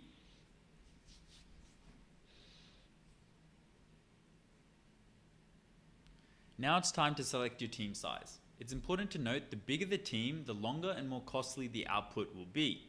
So here's the rule of thumb. Use smaller teams for simpler tasks and bigger teams for more complex ones. For this, I'll pick 3. Here I want it to run every morning, so I'll select daily. Here you'll be able to customize your team. You can swap out different models for different roles and edit their system prompt if you like. For example, I actually want Gemini for research because it has access to Google, and Claude for review. And there it is. I now have an AI Sam, part of the school autonomously community. write scripts for me every single day. Yeah, All Oliver of you Tree get to know died, each bro. other. Pretty crazy, man. I actually liked his music. Welcome to Ace. Okay.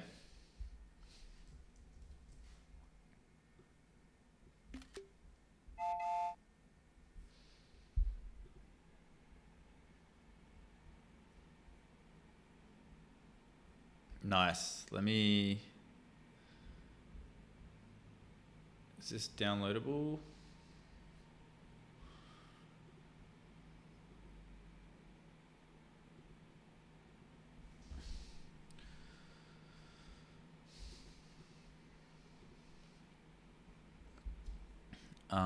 Slider, onboarding. Okay, here.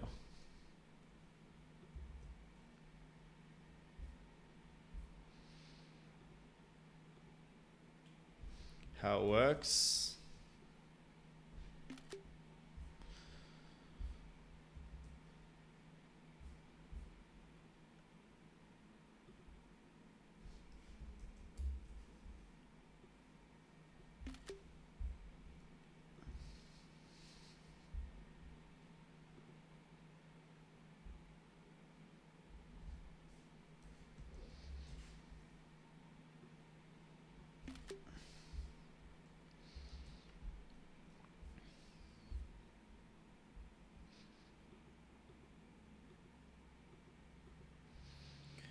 I mean, the thing with this screen is like...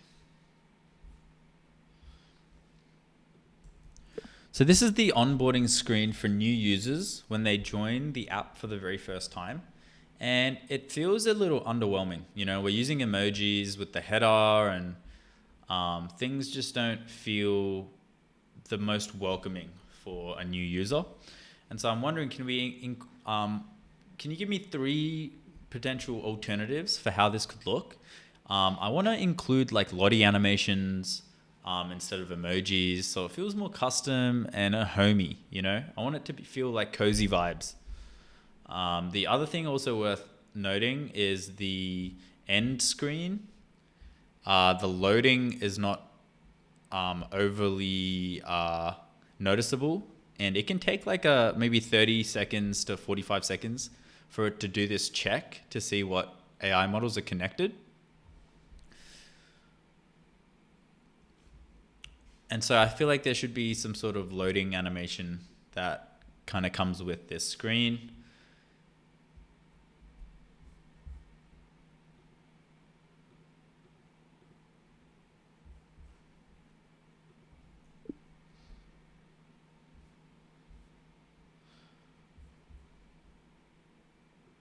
All right, boom, send that. Let's go over here.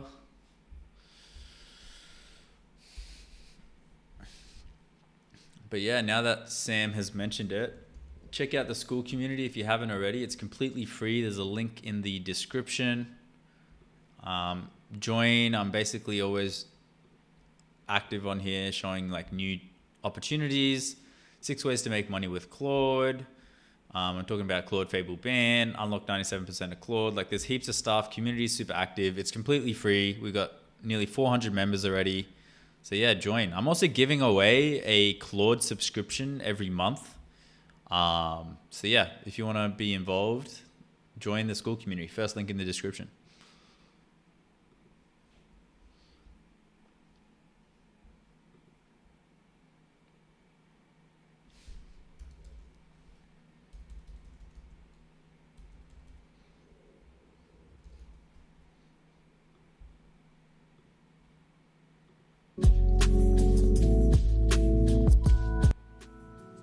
Music was mad loud, my bad.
I noticed that the onboarding flow between step 1 and 2, the loading can take a while. So can we implement this loading screen in .html?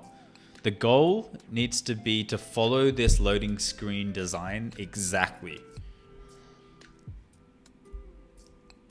Make sure to implement it without breaking anything, without altering step 1 or step 2. This is purely the loading screen and the loading kind of animations that happen between step 1 and 2, because step 2 takes a little bit of time to process when coming up with the questions.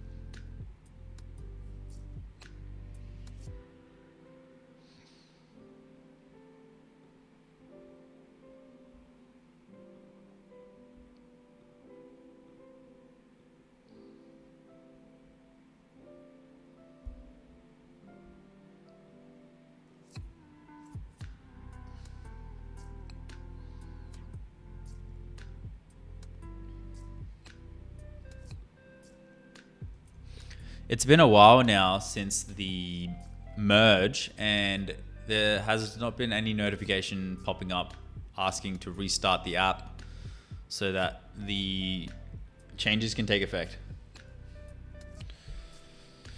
All right, peace out, Sam. Thanks for joining, man. Have a good day.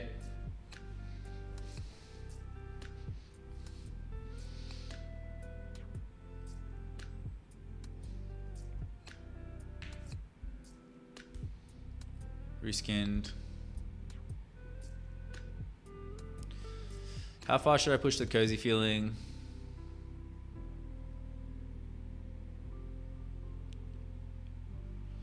Lottie assets. I have no Lottie files, crafted animation standards that damn.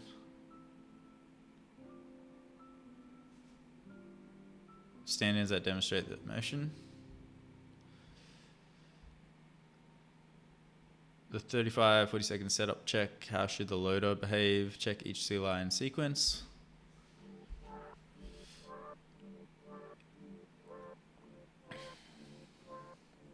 Keep the current copy as is.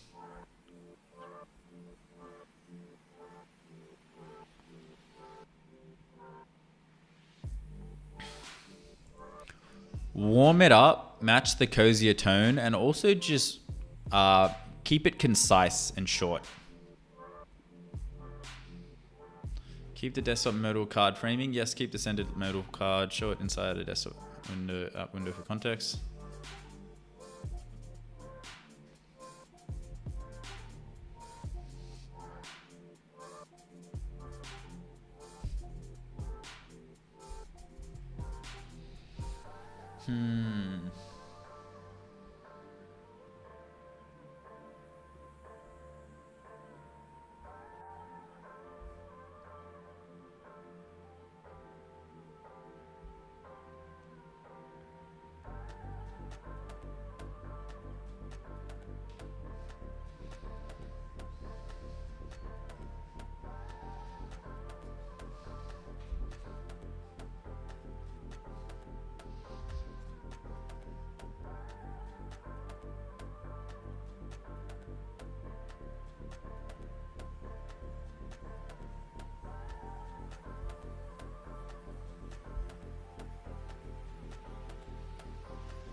Because there's a new runtime published yet.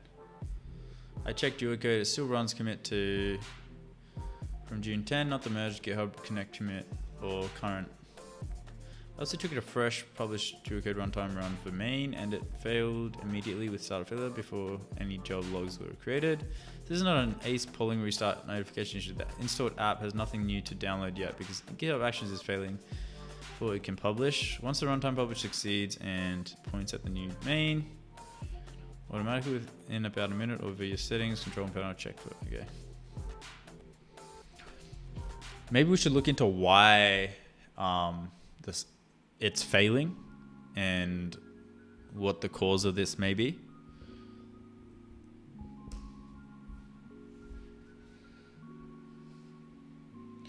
Jab, jab, right hook, make a donation page, man. Have a good night, bro. Cheers, Sam. Peace out. Sleep tight.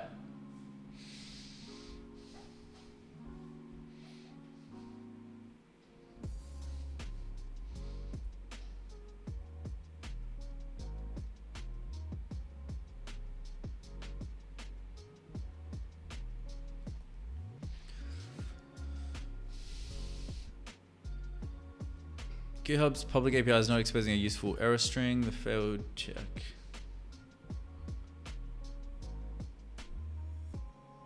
Why is it failing?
All worker files pass local, and Git status reports all systems operational with no unresolved incidents.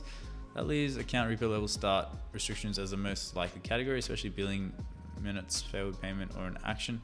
Repo level actions are enabled and all actions are allowed. Workflow default token is read only, but the runtime workflow explicitly requests it's not a startup blocker. The next thing is verifying the production development environment have branch policy protection, but there are no pending deployments and the failure happened before the environment policies are correct.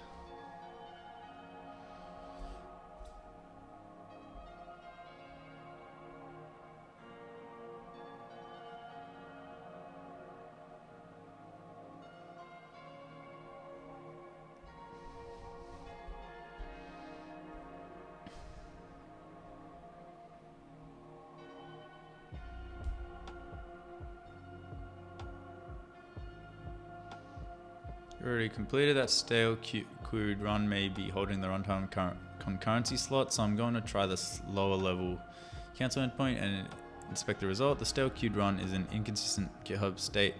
API reports queued, but cancel returns 409. System now match documented GitHub actions, backend issues, runs stuck in queue. 0 jobs, canceling, returning. There is no deleted phantom workflow in the workflow registry. Only the 3 expected active workflows are registered. The remaining concrete blocker is the stuck runtime run and a pre-job. Trying GitHub's force cancel endpoint on both queued runtime. Okay. I looked into it. The cause does not look like app. The runtime was never published. What I found. Or force cancel has not yet queued. Most likely cause GitHub Action backend account scheduling state, not workflow code. In repo settings, actions, general, try disabling actions, wait a few minutes, then re-enabling. If stuck, contact GitHub support with run IDs. Verify. Interesting. Is this just gonna fix itself?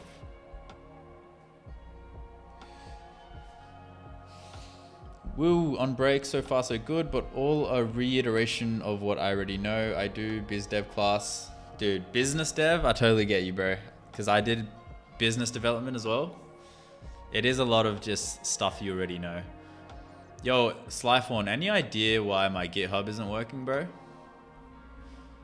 I've set a few merges, but nothing's like... It's just giving me the run failure. Doobie multi-agent run failed at startup. Published your code runtime. This was 17 minutes ago.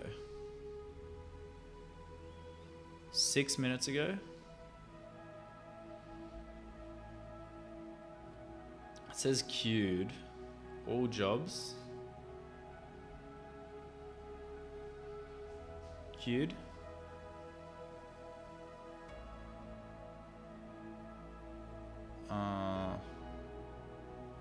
Wait, what do I do here?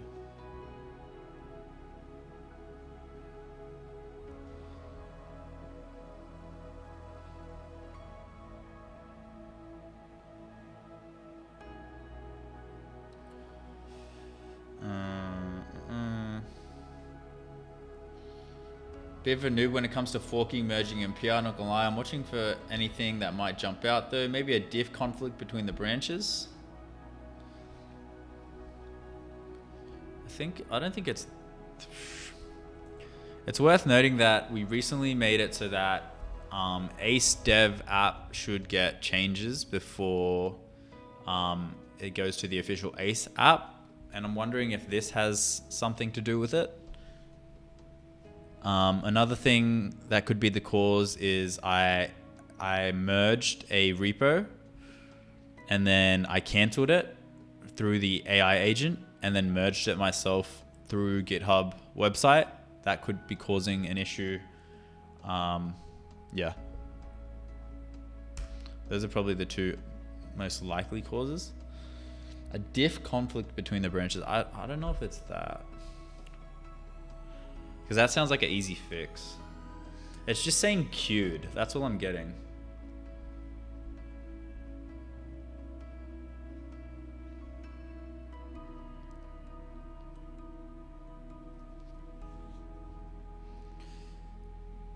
So close context URL picker after add.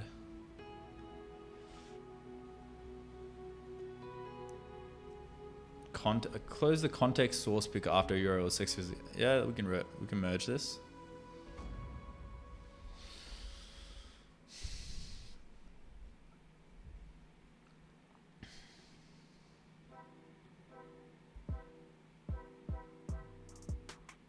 Startup failure. See, I keep getting this.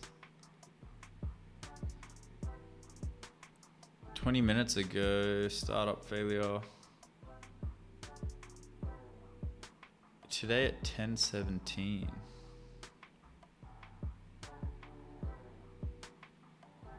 Yeah, I'm getting this. GitHub Actions workflow can't be executed on this repository. Your account's billing is currently locked. Please. Oh, it's a payment. It's a payment in. Oh, that's right. I changed my card. Oh, yes. Whoopsies.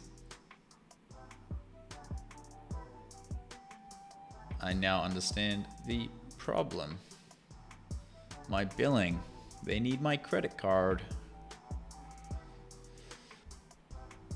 Alright, I'm gonna have to switch to just face for a little bit while I sort out my billing. Apologies.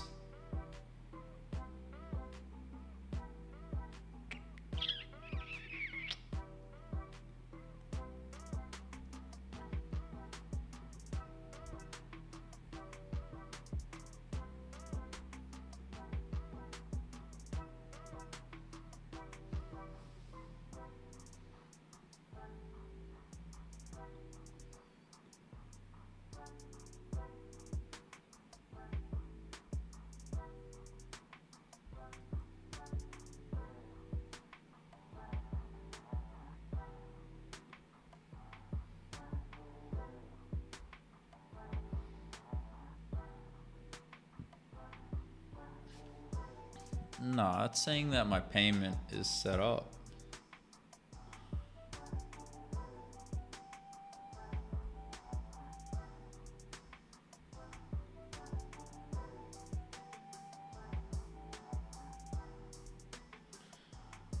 When you update your payment method, what?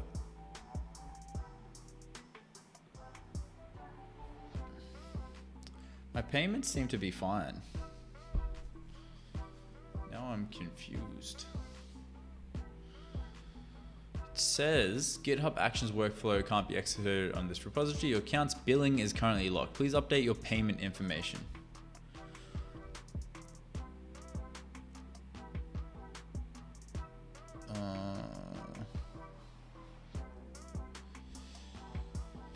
I mean, look, I'm gonna update it with a card and we'll see if that works.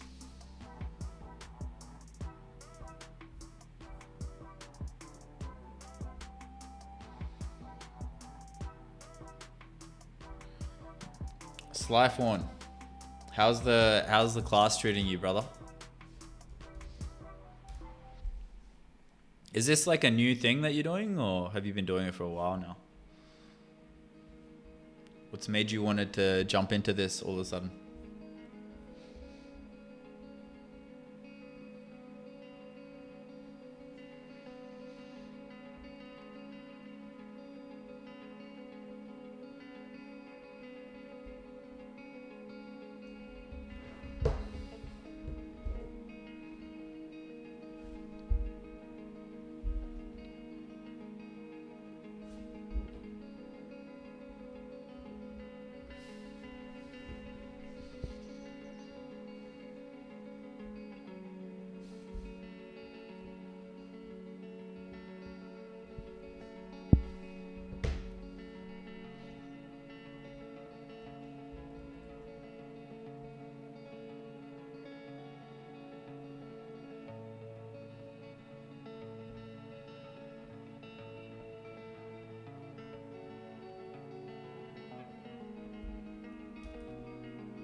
I think Fable might come back in the next couple of days, maybe tomorrow, day after.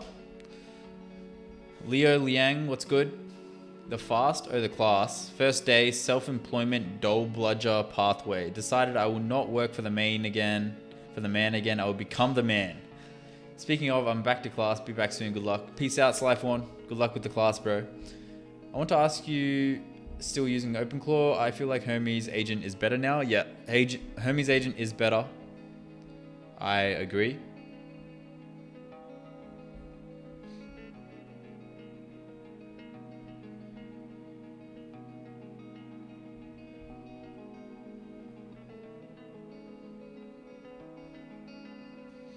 Just figuring out my payment right now.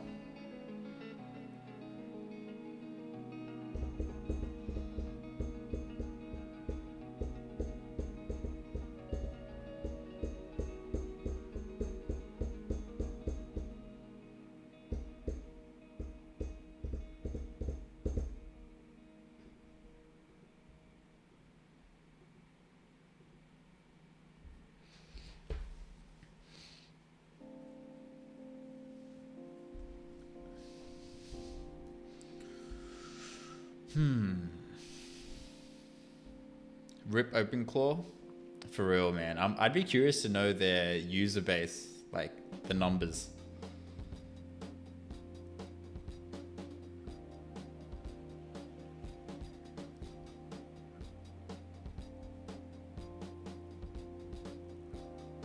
Okay, looks like we're back.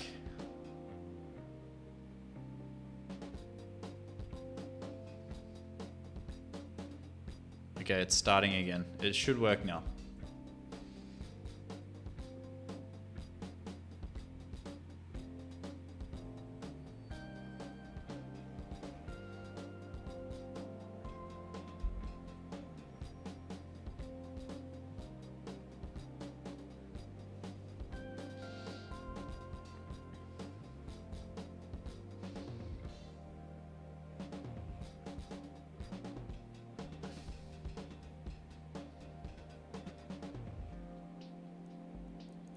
$10.17. It's $11.28 now.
Are we still getting failures?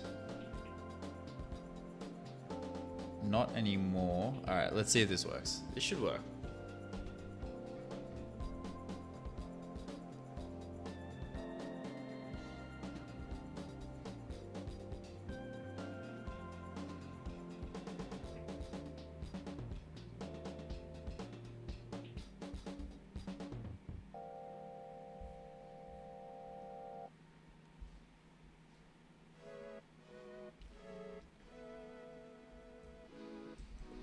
I just updated my payments as I feel like this was the root cause. Can we reconfirm that things are working again?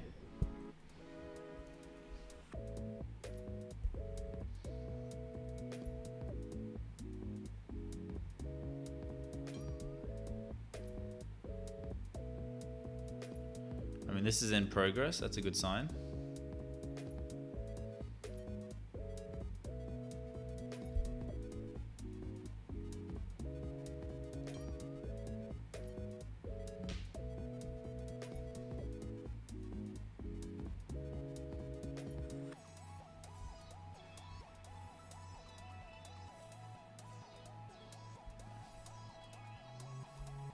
Okay, cool. I'll let this go for a little bit then.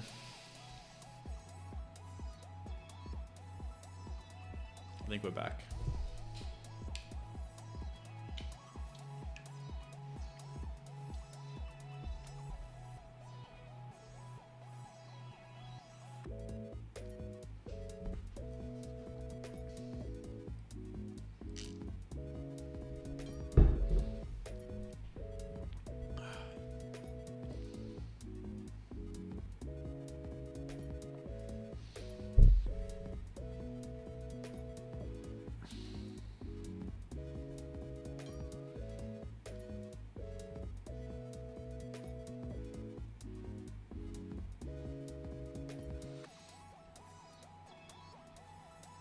Forgot about this. Let's have a look.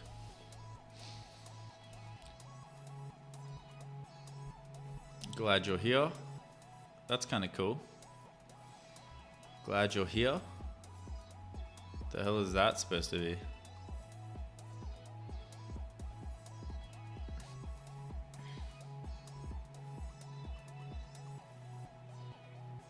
Yo, I kind of rate that.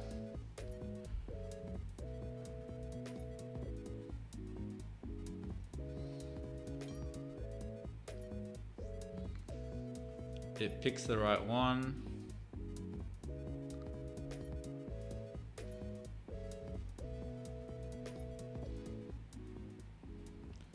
Let's get you set up.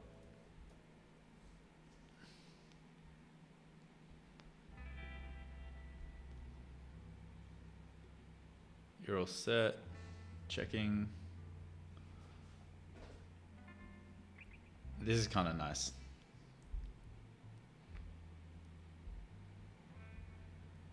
That's kind of cool. Oh, this is tricky.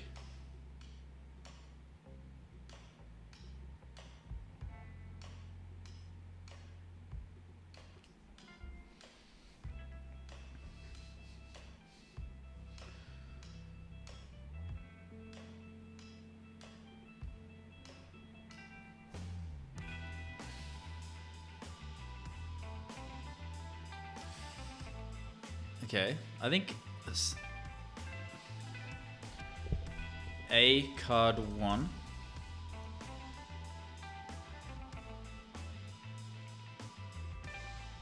Card 1 A.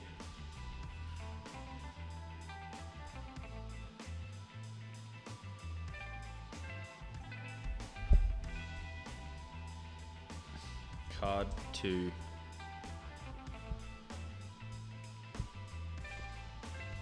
B.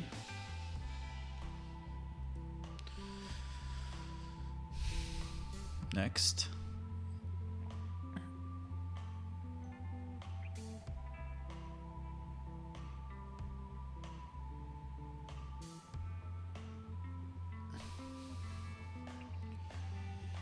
Card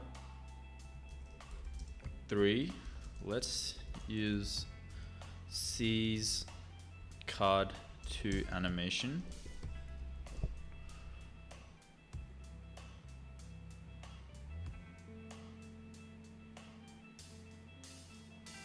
Let's use C, but replace its animation with card 2C's card flipping animation. Then next,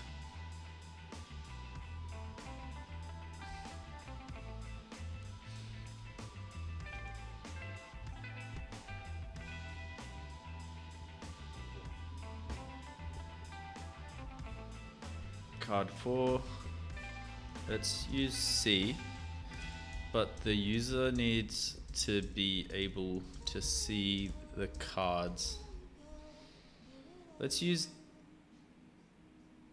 a combination of A with the model ticker, tick, model grid with the ticks, and A with and C with the card flipping animation.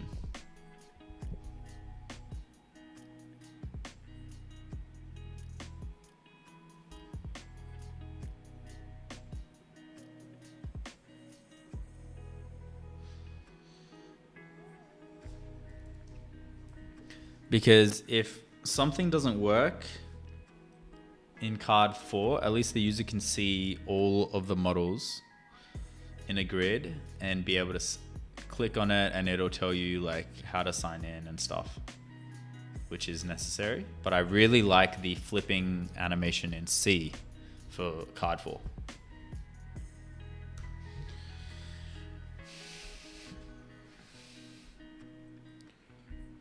What up, Dante? Bro, in a 2026 Security Fest presentation, Dan Tentler warns that LLMs like Claude have become critical insider threats due to massive supply chain attacks infecting developers, tools, and pipelines with info-stealing worms. To defend against this, he urges organizations to run AI models in strictly isolated airlock containers and permanently mandate human verification. Bro, how do we fact check and scan all our stuff for everything? I mean, yeah, ask AI. And then AI will be like, oh shit, he's catching on. And he'll report, and then they'll report you to the FBI.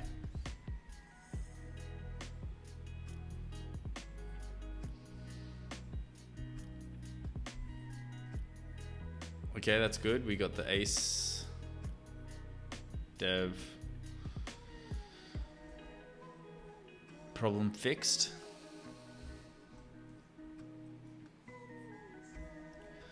Okay, I got the restart for the ACE Dev app. Now, how can we merge to the main?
I'm learning a lot about GitHub today, actually.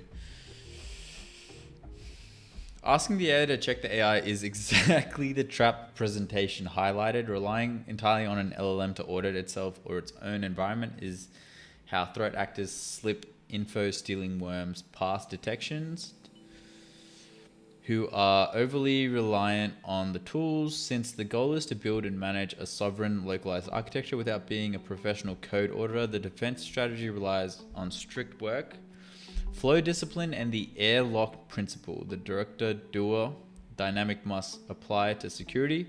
You dictate the boundaries, and the AI is never allowed to execute actions across the system without examples. Teach me what you've learned about GitHub. All right, so basically, we've got two, I'm gonna say environments. We've got the main environment and we've got the dev environment. So everything that is being added to GitHub as a merge right now is going to the dev for me to test inside of the dev app. Now, I didn't know that this was even possible with GitHub, so it's really cool to see. Seeing that everything happens inside of actions. When a merge or something wants to occur, it happens inside of actions. You can see all these failed actions because it was blocked. And so now what I'm trying to figure out is this branch is 8 commits behind main. So how can the dev branch be 8 commits behind the main branch? Is what I'm kind of confused about. So let me just ask AI. How can the dev branch be 8 commits behind the main branch if everything is going to the developer branch first? How does that make any sense?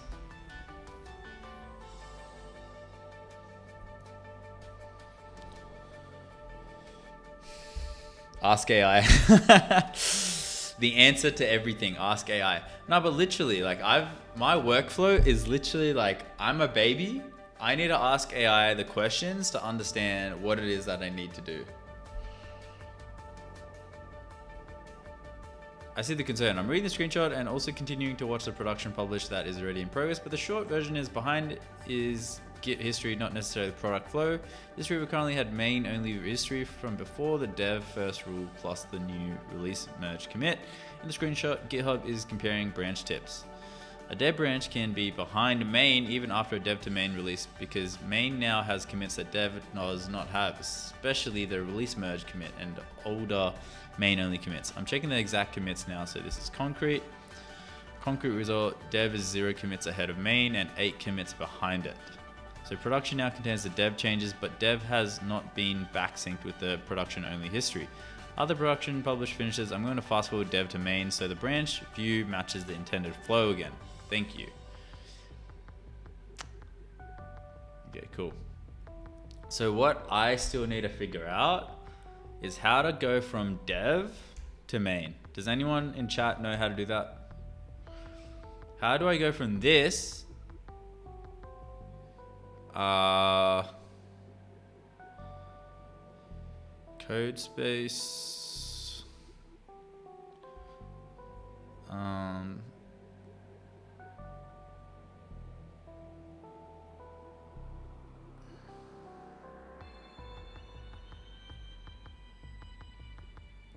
this branch is not ahead of the upstream main. Okay, so no, okay. So I'm assuming I'd press contribute.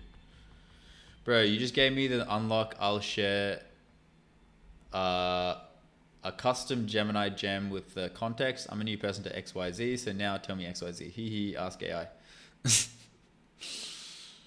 I think I'm meant to press contribute. If I'm not mistaken, it's saying right now I can't contribute because this branch is not ahead of the upstream main. So once this is ahead, then it can contribute and then dev goes into main. I think that's how it works, right? I'm pretty sure. I guess just confirm nothing else is breaking. All right, cool. We can close this.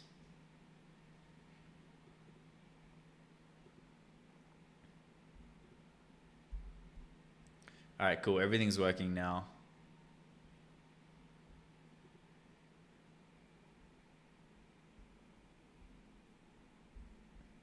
Wait, Notebook LLM plus Gemini gem loop. Is Notebook LLM good? Like, I'm still trying to gauge whether or not. Okay, glad you're here. How it works. It picks the right one. Connect your models.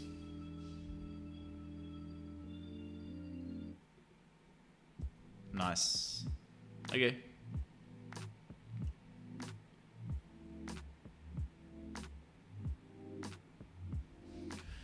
Cool. Yo, it's working now. So this is the ACE official, which is getting the update. Release dev runtime updates to production. Yes! Woo! Let's go. That's good. That's what we wanted. So this screen, I feel like we could try and remove potentially. All right, so first thing I want to try is this GitHub repo. We're inside here. Build and open. We're in here. I want to connect to GitHub.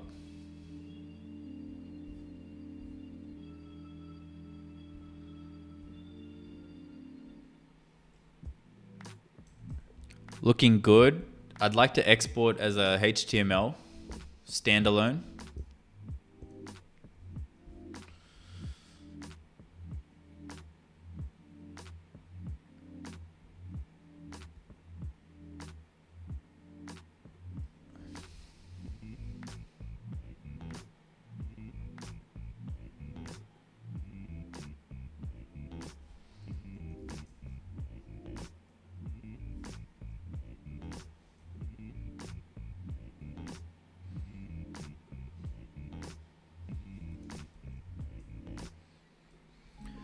The connect GitHub button is still not working. So I want you to go in a goal, and your sole goal is to make sure that the GitHub integration works for Ace.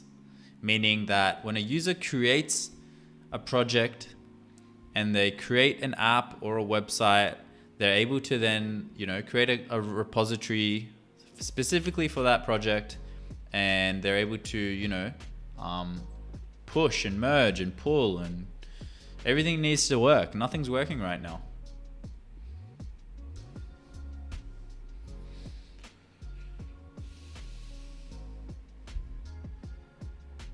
Says school doesn't exist. What do you mean?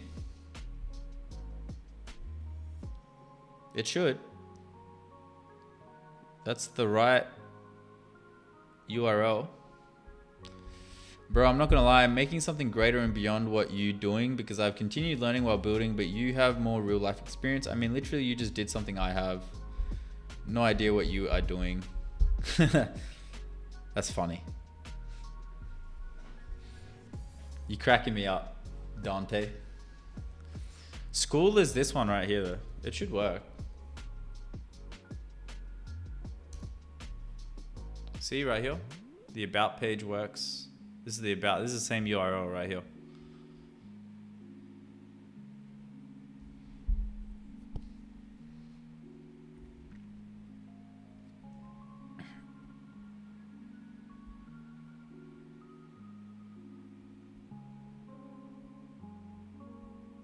There are still real edge cases, especially standalone projects on main, where creating a repo and opening a PR are not the same thing.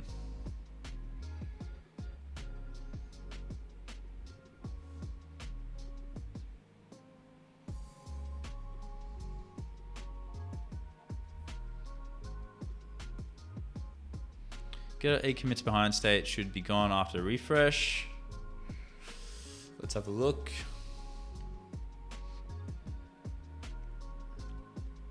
Give this a refresh.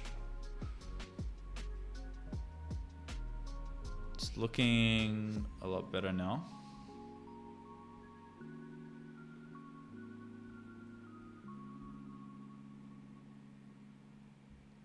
Oh yeah, nice, perfect.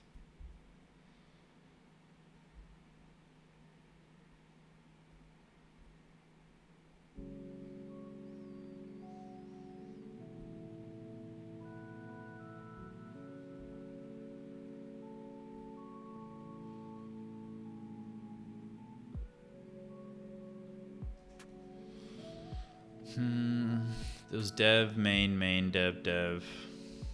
So if I go to dev, so if I press contribute, enjoy. No new commits yet, enjoy your day. Okay, perfect.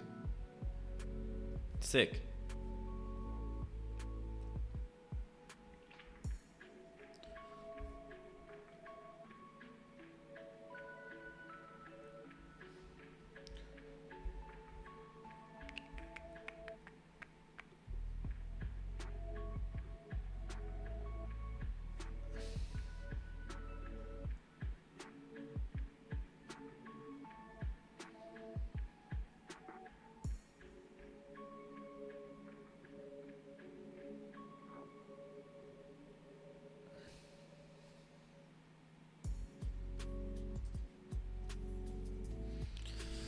It's weird though, when I go here, connected tools,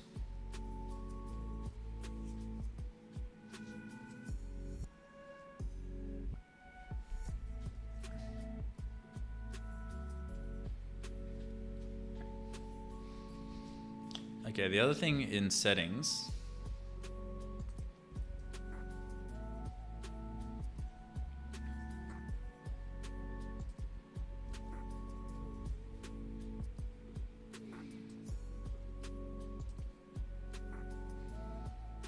So if I was to close the app,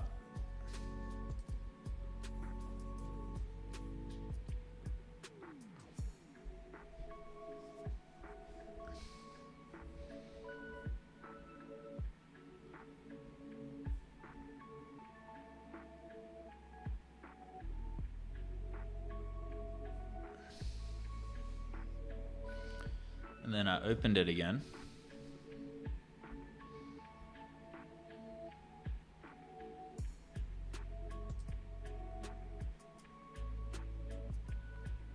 And I went into here.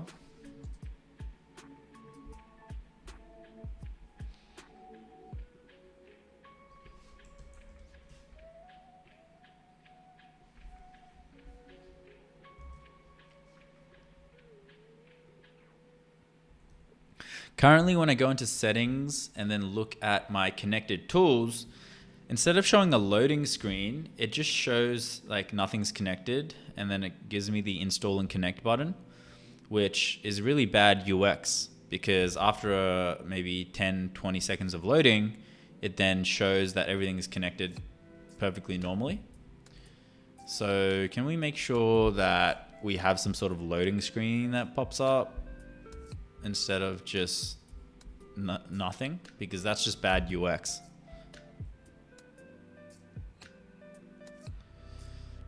The other thing as well is like you can see in the settings that GitHub CLI is connected.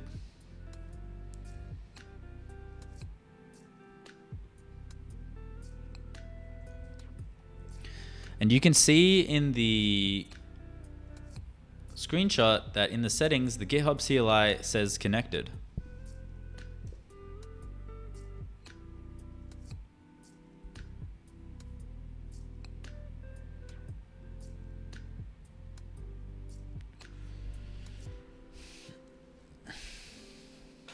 Bro, you are a fellow genius. I have literally so leveled the last 3 months and I actually made an LLM. Well, almost. How'd you almost make an LLM, Dante? Please indulge me, brother.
I missed question, but the secret without giving up exact secrets is to imagine and pick something you haven't as an idea, any idea, as wild and good as possible. Then have a zero cloud problem solve vigorous. Zero cloud session LLM, so no leak your data like I did and have it stress test your idea and see if it's possible. Interesting.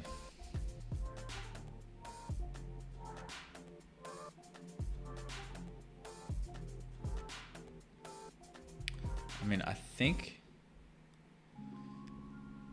is that mainly because you're scared of the zero like data leakage, or?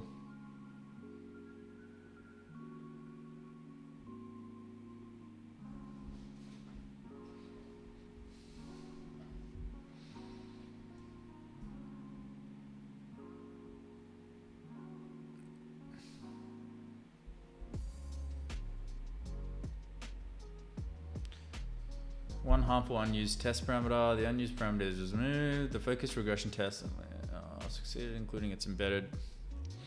Then build is past compilation. Still pending on GitHub. I'm keeping the watch open. Okay. Oh.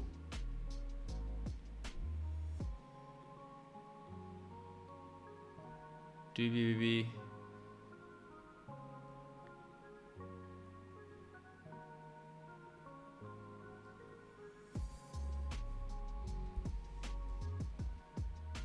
Yo, Decan, what's good, brother?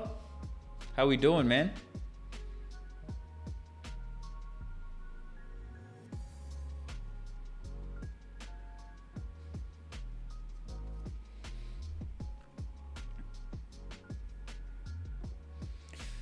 Dante, I'll be completely honest with you, bro. I think you've lost me. When is it coming back online? Are you talking about Fable? I think it'll come back online. I mean, we're expecting an announcement in the next couple of days. They've already made a statement.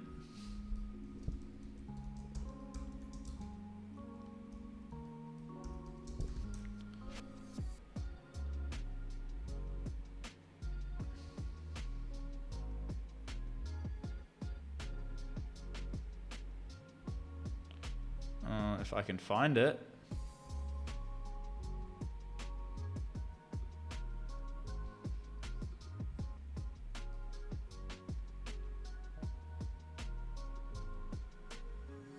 So I need to get into the app, the using dev more.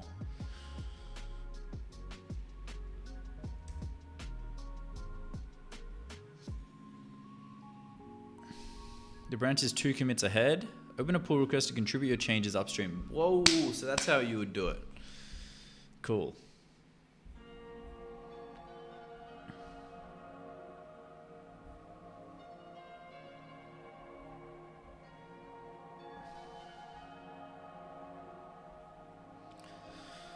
Stolen is still running validation. We're continuing to watch it until either pull publishes.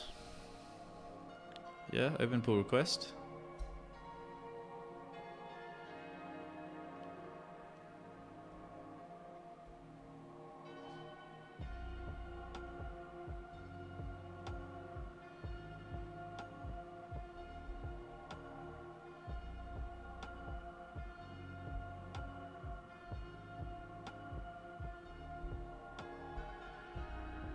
Okay, so this is what it looks like. Deploying to developer and then main. Is there a less manual? Is there a less manual kind of method though? Doing good, sleeping but had to hop in the stream. Just like keep the stream on while you're sleeping, bro.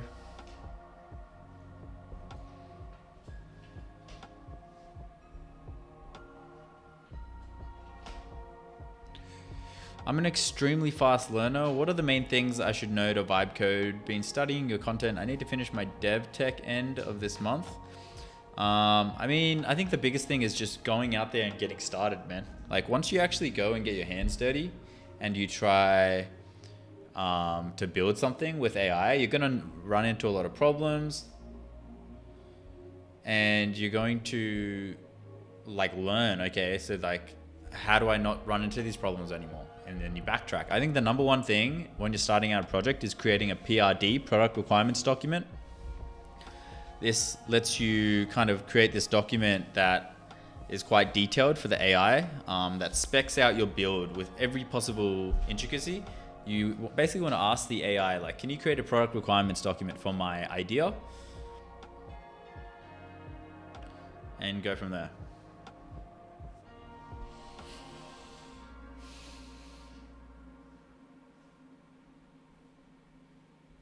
How can I get X Insta Truth Social APIs? You can check out this one. It's called Posters.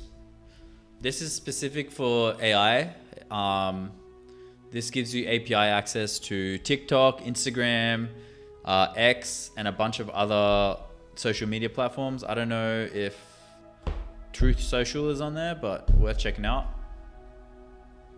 Yes, PRD. You'll find that that'll save you a lot of time. Like most people do when they first start out, is they just prompt the AI with like a big prompt. And like you'll kind of quickly find that that doesn't work because you're then spending a lot of time debugging. So if you create a PRD, then it helps. Yo, Emilio, what's good, brother? I didn't think you'd make it. I know I'm super late, so just saying hello. It's all good. I came in pretty late as well. I started the stream like an hour late. So that's on me.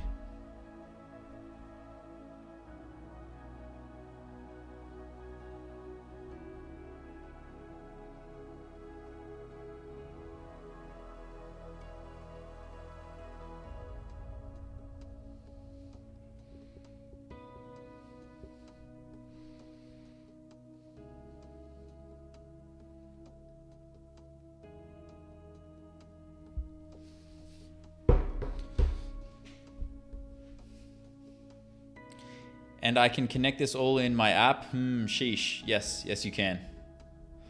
What's the time for you now? Because over here it's 4 a.m. Maybe a late stream for you would be perfect for me. Okay, so like if I was to stream like 2 hours from now, it would be 2 p.m. It's 12 p.m. for me right now. So 2 p.m. from here. I think that might work out. I could do that. I could do a late stream. I should try it, honestly. I feel like I get a different crowd. I keep running into a random limit to speak to Claude through microphone on Mac. Any help? Is it because you're using it a lot? Maybe they have like a set timer for how long you can use that feature for. I know it does cost a little bit of money.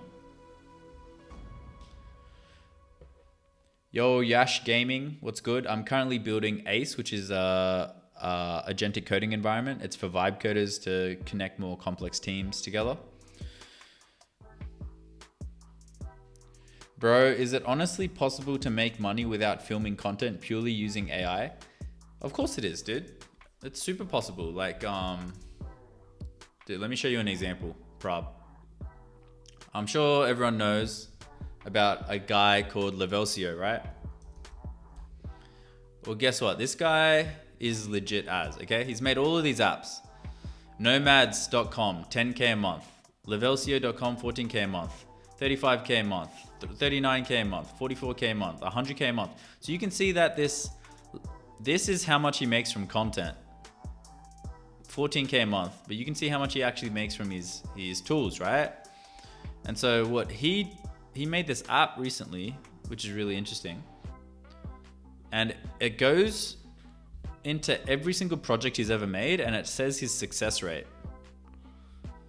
And I shared it in the last live stream, but I'll show it to you again. Here. I made a dynamic page on my new vibe coded blog to keep track of my project's success hit rate. I have about an 8% hit rate over all my projects in my life, and I've included like everything I did ever, almost. So you can see here, this guy who's so successful, right? He's made over 70 projects in his life. 64 plus 19, that's 83 plus 6, 89. He's made over 100 projects in his lifetime, Of that, only 8 of them actually made him money. Like, you know what I mean? Like, it's not easy to do this. What we're all doing right now, it's not something that like you can just thug it out and eventually you might make money. Like, you need to constantly be learning and improving and, you know, learning from your failures. Volume matters 100%. Like, you need to actually be locked the fuck in, because you're going to fail over and over and over again. And then eventually you're going to get better and better and better. And I feel like it's just like gymming. You just got to put the reps in even when you don't see any improvements. Yeah, like even look at this guy. This guy said, in Levelcio style, I have a 10% success rate. Look at how many projects he's made. Like, that's so many different projects, right? And he's only got a 10% success rate. But a few of them went crazy. Starter Story, 5 million. iFix, 45K. 24-hour startup challenge, 5K. Pigeon CRM. You know, like, you just got to lock in. Like,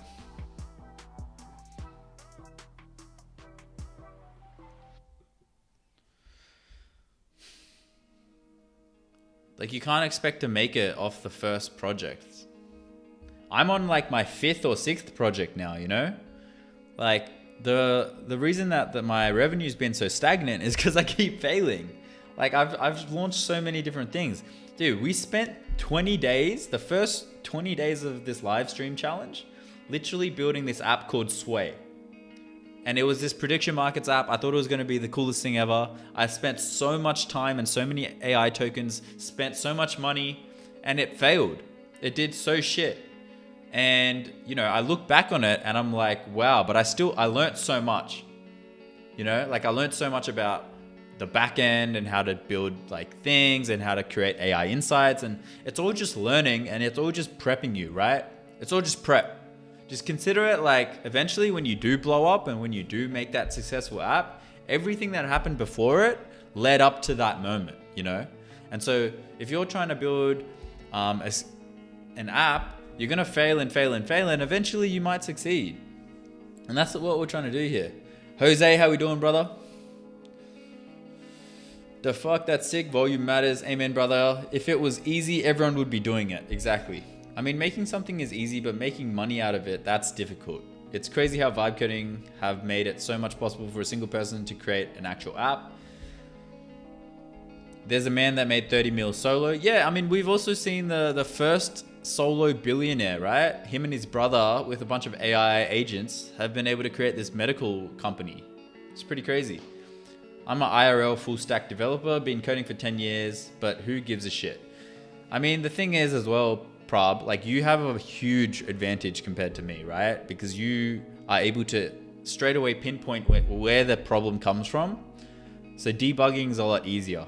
I think where you might struggle though is because you're super comfortable in the developer environment that you're in.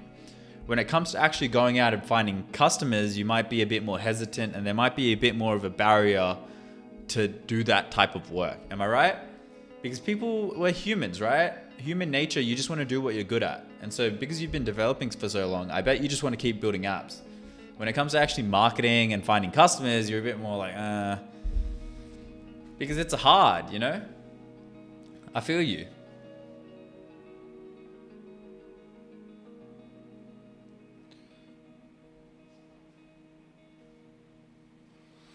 Like, I've learned so much from live streaming everything.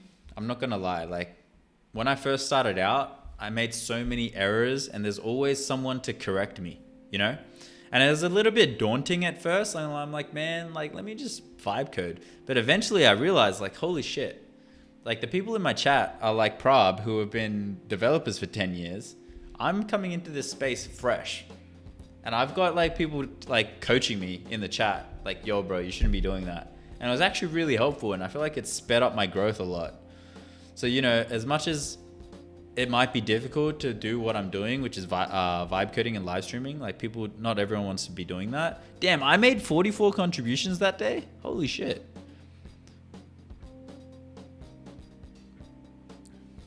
It's cool. You can see I'm way more active, like, in recent times.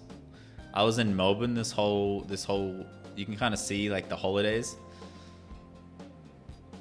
What's 2025 look like? 2025, I had one contribution. 2026, it's like coming along. It'll be interesting to see, like, does this get more and more and more?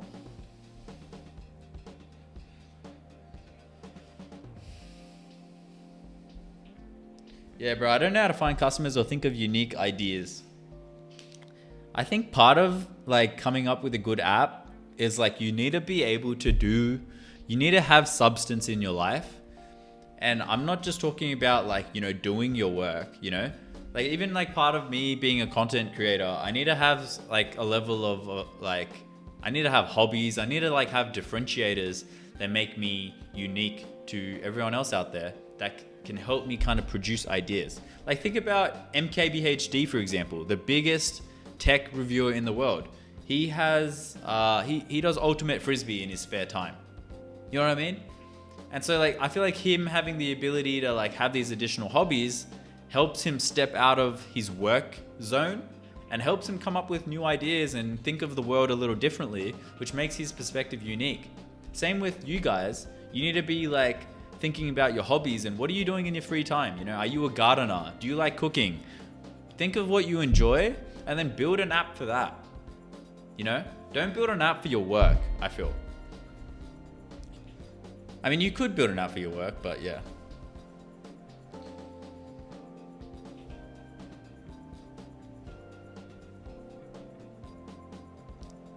Let's all team up, doobie booby, doobie booby, doobie booby. What do you want to do, Dante? The thing is, I've always been solo, bro. Like, I've never really been a team kind of guy. I'm not gonna lie. I feel like I work a lot better solo. Model is irrelevant when you learn the truth. Whoa, Dante, that's deep, bro. That's deep. Model don't matter when you learn the truth. Damn, bro. That could be like, I could see Johnny Depp saying that at like the ending of a movie, bro. That's hella deep. Dude, what's the most commits anyone's ever made in a day? Let's have a competition right now. I'm on 96. Not that it's like, you know, not that commits matter or anything, but May 4th, I did 96 contributions. That's kind of crazy, actually. We're already at 16 for today. Okay. Let me just check let's go to a dev.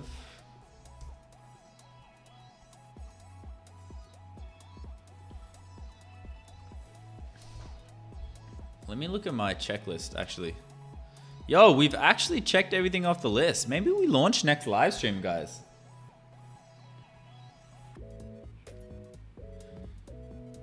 Yo, send it to me in Discord, Dante, or wherever. Just DM it to me somewhere. How about selling AI solution to small businesses? Is that just good in YouTube vids? Dude, that's a great idea. I think selling AI solutions to small businesses is the easiest way to make money with AI right now. I'm not gonna lie. Like I think the strategy, Prab, I'll literally lay it out for you right now. The strategy, yeah, I'll even draw it. All right, step 1, you're gonna find out what you are going to build, right? You're gonna find out what you're gonna build. So here's a little hammer, okay? You're gonna figure out what you wanna build. What solution can you provide, okay? Hone in on one specific solution so you can master it, okay? Then step 2, you're going to email like 100 businesses, okay? Email 100, and what you're gonna do is you're gonna say, hey, I have this solution and I think it can improve X, Y, and Z. Let me do it for free. Let me launch this thing. Let me give it to you for free. Because you gotta understand, the business is taking a risk, okay? Because they're your first customer. So to alleviate that risk, you're going to do it for them for free. In return, you ask for a good review. You ask to use them as a case study. And you also ask for them to refer you to like potential other partners. Then step 3, you know, obviously the solution's worked. You're probably going to run into some problems here. because you know, it's your first time implementing it, but you're going to learn a lot, and then that's going to turn you into a professional, because once you do that, you are ready to start charging for it. And then step 4, start charging for it with the build a website with that case study. Like, this is a very clear, direct roadmap to make money with AI. Like, it's so simple. Find a solution that you can build. Maybe you want to build a voice agent, so when people call reception at a dentist, they talk to an AI that has a nice woman's voice, and they can call it any time of day, 24/7, and the AI always picks up. Super simple. And you specialize in dentists, and then you get a case study because you've emailed 100 people, asked to do it for free, and then you build it for free. You're going to run into problems because it's your very first build, right? You know, maybe they have a certain system that you need to incorporate with. Maybe they don't have like a good back end. You need to figure out the same problem that you're going to face with the first build. You're probably going to have these exact same things. So memorize how to fix it. And then step 4, you now have a case study that you can use. Oh, we improved booking rates for this dentist by like 35% because anyone can call at any time of day, and our voice AI assistant picks up the phone and places their booking. Show a live demo in a Loom. Like, hey, check it out. I've just built one for your agent right now. All you got to do is just change the name to the business's logo with like generic dentist, I guess, information from their website. Now you have a live demo. You can literally screen record in like 3 minutes, pick up the phone, talk to the AI agent, says their business name, says like their opening hours, blah, blah, blah, same information that's on their website. They're going to be impressed. They're going to be like, wow, he's already built a tool. I'm curious. Like, boom. I reckon there's mad. Boom, yeah. I think AI voice agent is a good one, but that was just the first thing that came up as well. Have a think. Like, what would people want? AI voice agent is good though. Good start. I'd probably start there, to be honest. Hope that helps, bro. Good luck, prob. But you also got to learn to start being more front facing. Okay, 4 a.m. motivation just hit time to boot up the laptop. The can, bro. Hey, that's what you get when you join the live streams, bro. You already know. Yo, good luck, prob. I believe in you, bro. Keep us updated, man. Let us know how you go. Just make sure you improve your front facing skills, you know, like, because obviously you have to talk to people to be able to, you know, get the sales. So make sure you, like, you know, practice in front of a mirror or practice with a friend or something, you know, run through simulations. You could even use AI voice assistant as a simulation, talking to the business owner. And then you can, and if the AI asks a question, role playing the business owner, you're going to know, like, okay, shit, how do I say this? And you're going to have practice.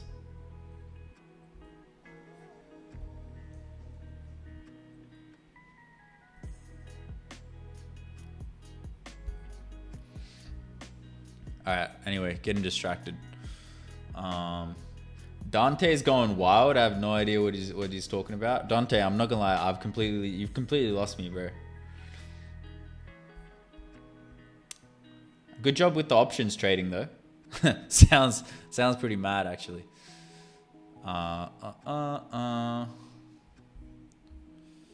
So, I think realistically, what is left for launch? We've got the ACE loading sorted. This is the onboarding.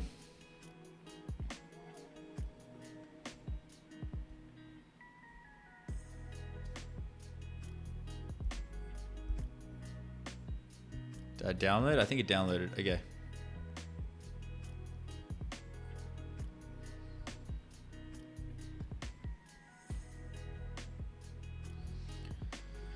So if I go here and I say something, and then I say something here,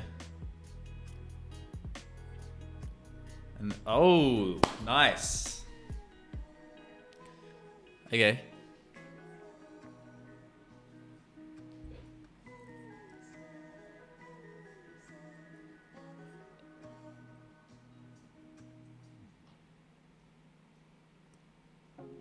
Yeah, okay. So the thing with the loading, right?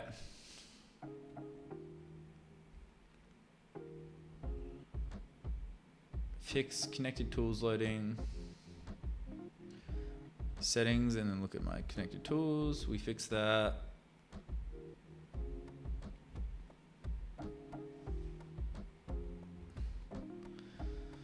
Okay. Okay, now I feel like the loading animation in step one, between step 1 and 2, it happens too quickly.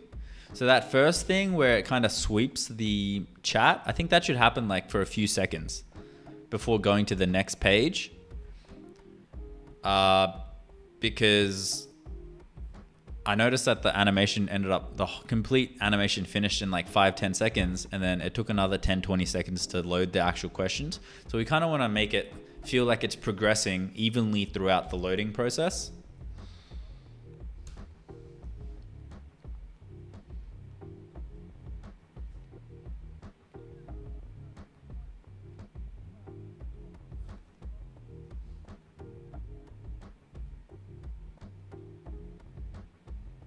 Yo, why do I feel like the download button not working? Download button not working.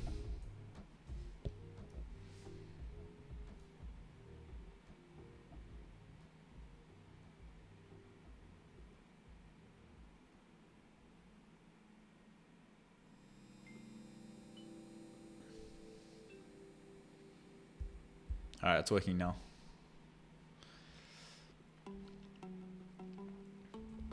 I wanted to redesign the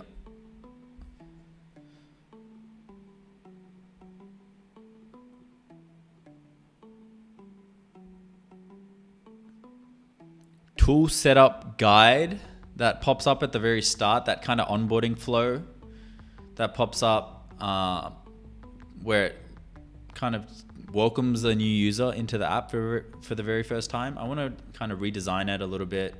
Please follow this closely, as this is the exact setup that I'm looking for.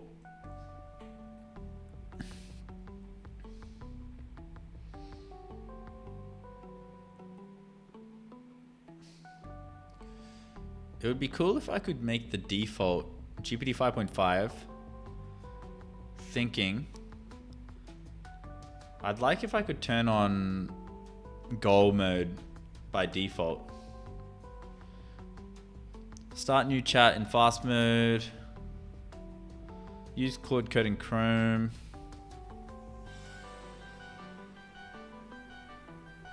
Yo, has anyone tried Composer, by the way? Yes, I did use Claude Design to design the UI, prob.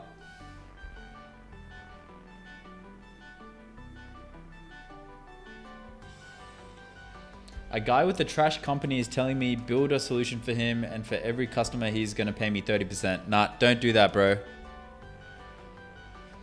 Prob, don't do it, bro. Never go for just the commission, bro. Always go for upfront payment, man. Commission's bullshit, bro. Because think of all that work you might do just to never make any money. The name of the game is like Nvidia said, don't be the warehouse, be the factory. Dude, Dante dropping quotes left, right. Only time I made some with trading is when I invested 3 Sol and made 200 Solana. Damn. And then lost it all back. That's crazy. My LLM bill every month is about $500 at the moment. I got Claude, I got Claude, Codex, and Gemini. Just those 3 models. The caps is to have you see Google is going to sweep all again, and Claude and ChatGPT, etc. They have been collecting all invention and combining.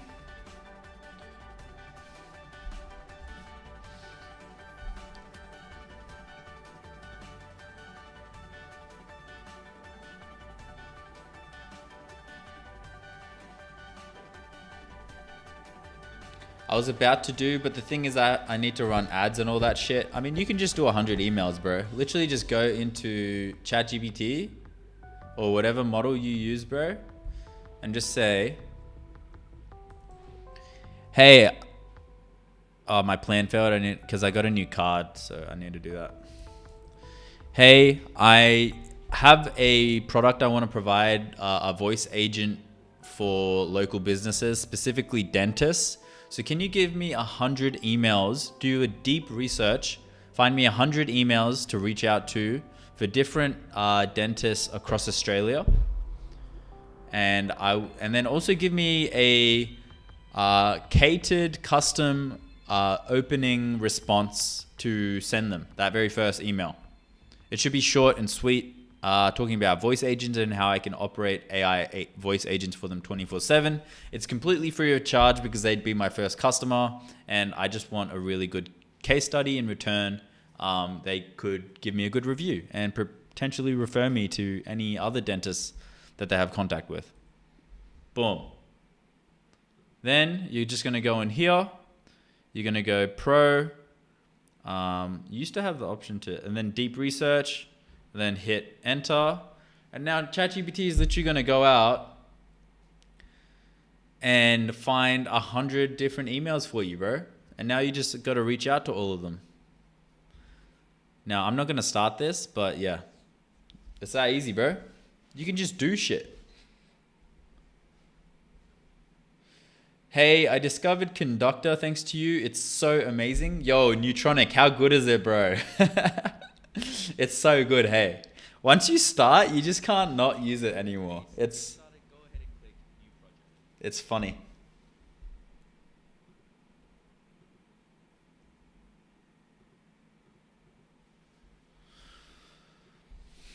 Yeah, Neutronic's so good, man. And I love how the local version's free. They have a cloud version, which is paid, but you can just use the local version and it's completely free. I love it.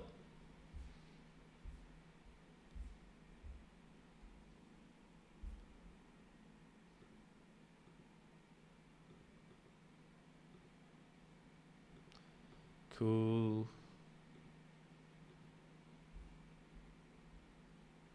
Let's see if the GitHub thing works now.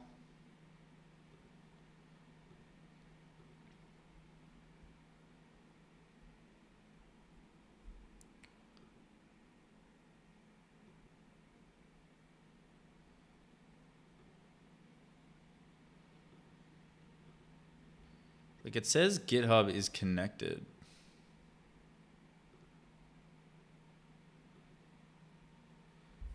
Like nothing's really happening.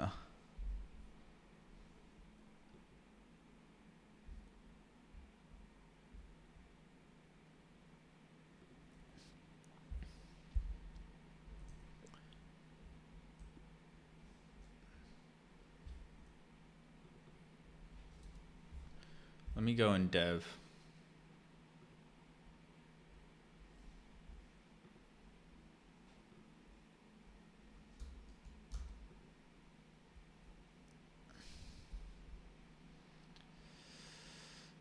Don't know what you want, just prompt your goal. All right, so we're in here. Now, main in sync. And then it says not connected. Weird, so if I go like that, for a split second it shows.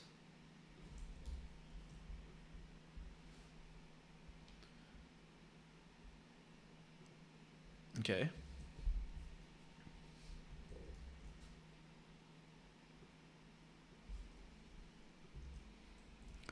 Weird. So currently when I go to open the dev button, it first says in sync and then it switches to not connected. Can we look into why that is? Something is clearly not adding up.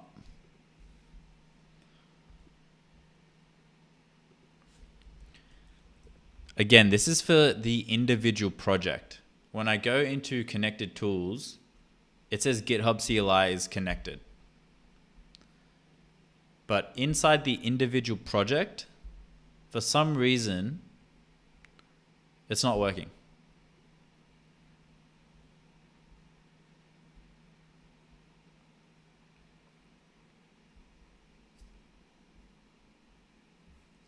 And this is a really big problem because you can imagine if someone spends a lot of time building a project and then they can't connect it to GitHub, then, you know, that's a problem because everyone uses GitHub as part of their workflow. I've actually already made a logo, Decan. I'll show you. It's this icon right here. It's a little spade. It's quite small. But I already made a logo, bro. I actually ended up using I used Composer. So Decan, just know I got that from you, bro.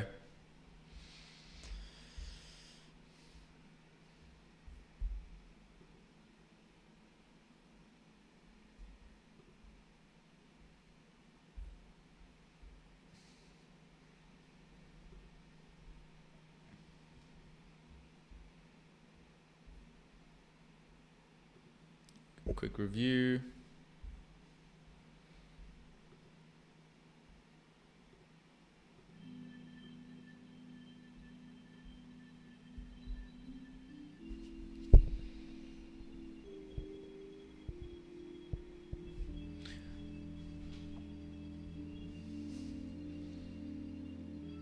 Oh, that's weird.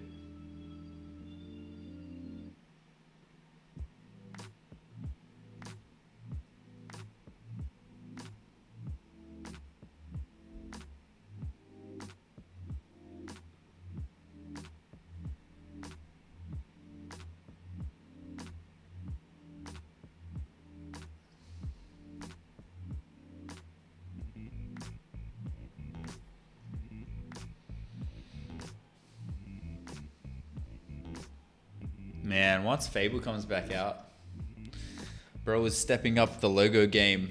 Of course, bro, I have to.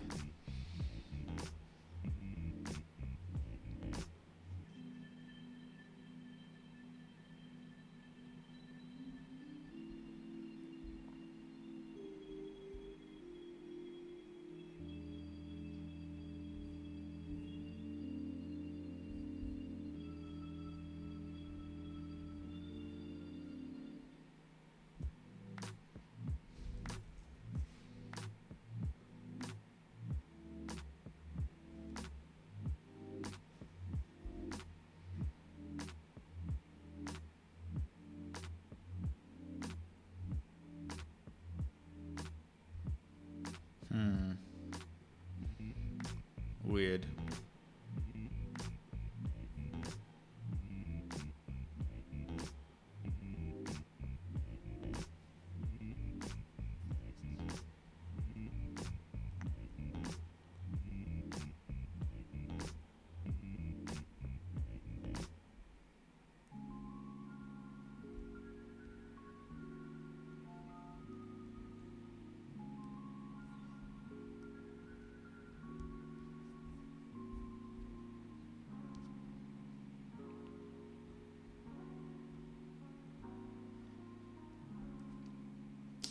This GitHub integration is really annoying me, man.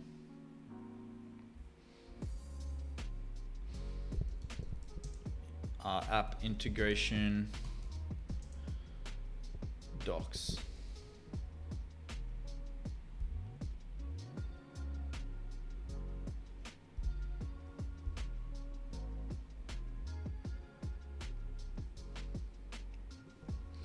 Please review the docs to better understand where things are going wrong.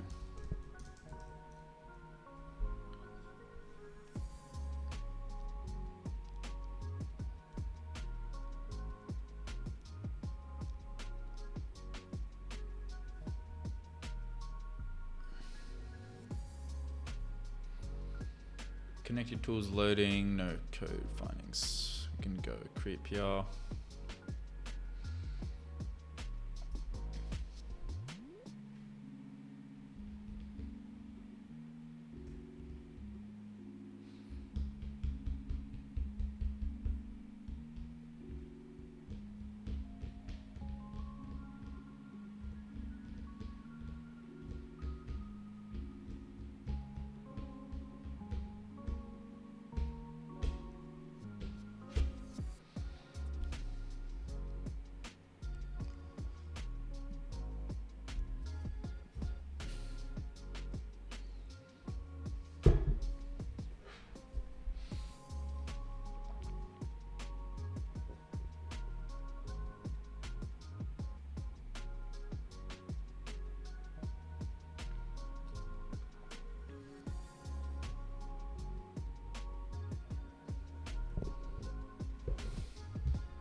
So I guess I should probably put that in the checkpoint list.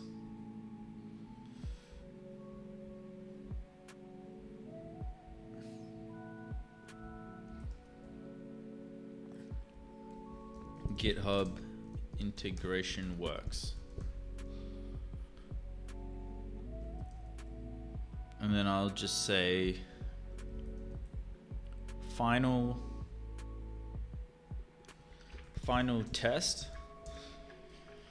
Build 5 different apps with different goals.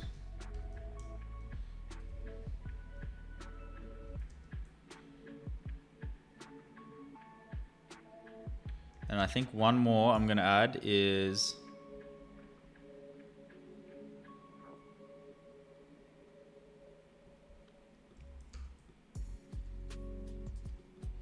install on my Mac Mini from scratch. I've also got to add it to the website, add to download page to the website.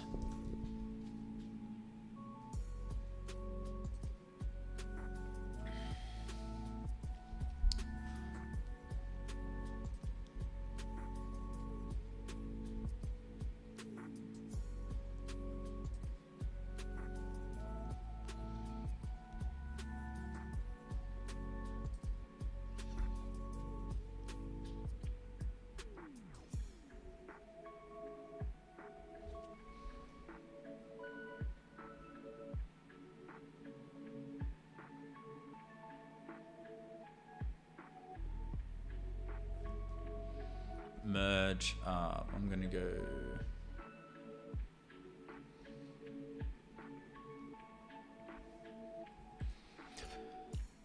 Is it possible to create a download page on my website that is connected to a GitHub repository so it downloads the latest version?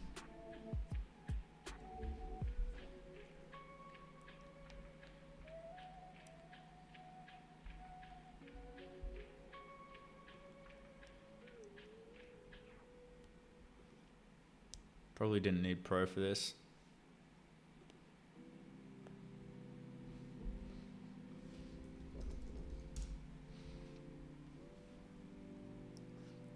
Yes, build your app, upload the install file to GitHub.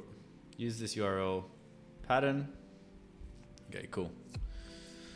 Let's do that.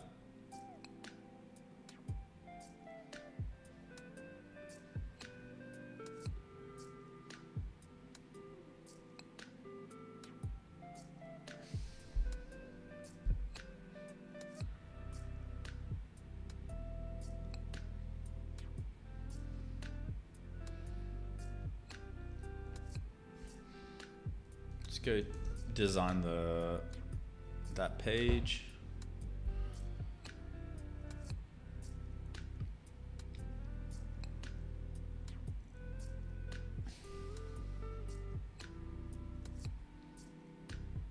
Yeah, Twitter's fine, Dante.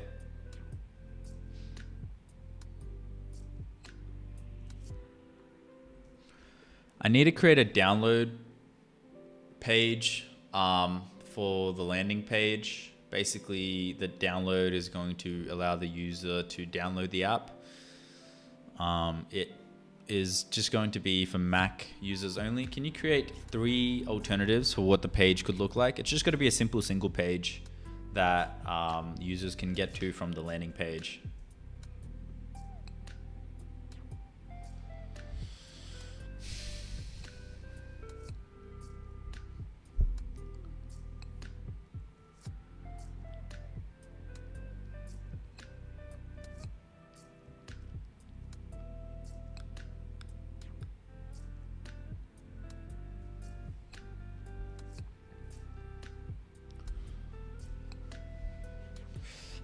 No, so they have, Anthropic has made a statement saying it will be out for all users globally.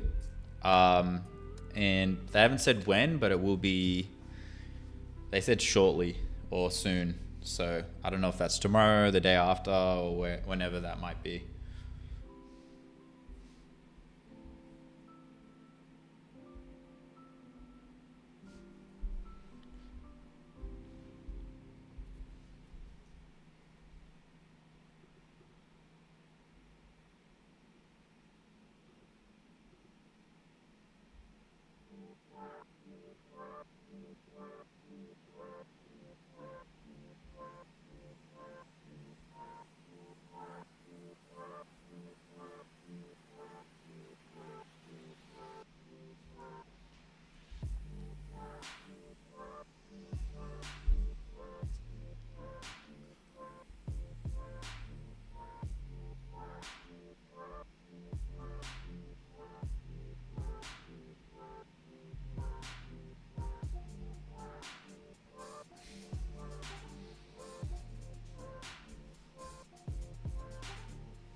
Interesting.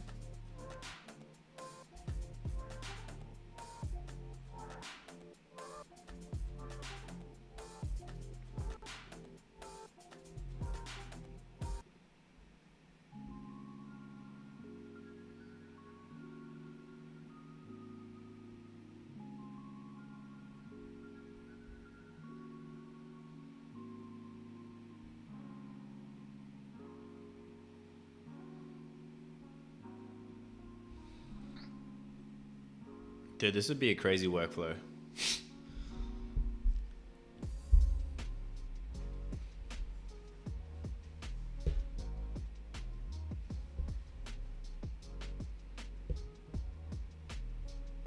Yo, Dante, I'll have a look after stream, bro.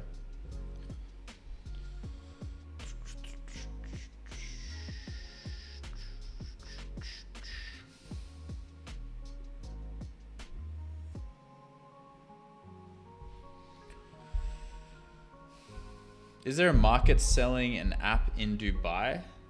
Of course there is.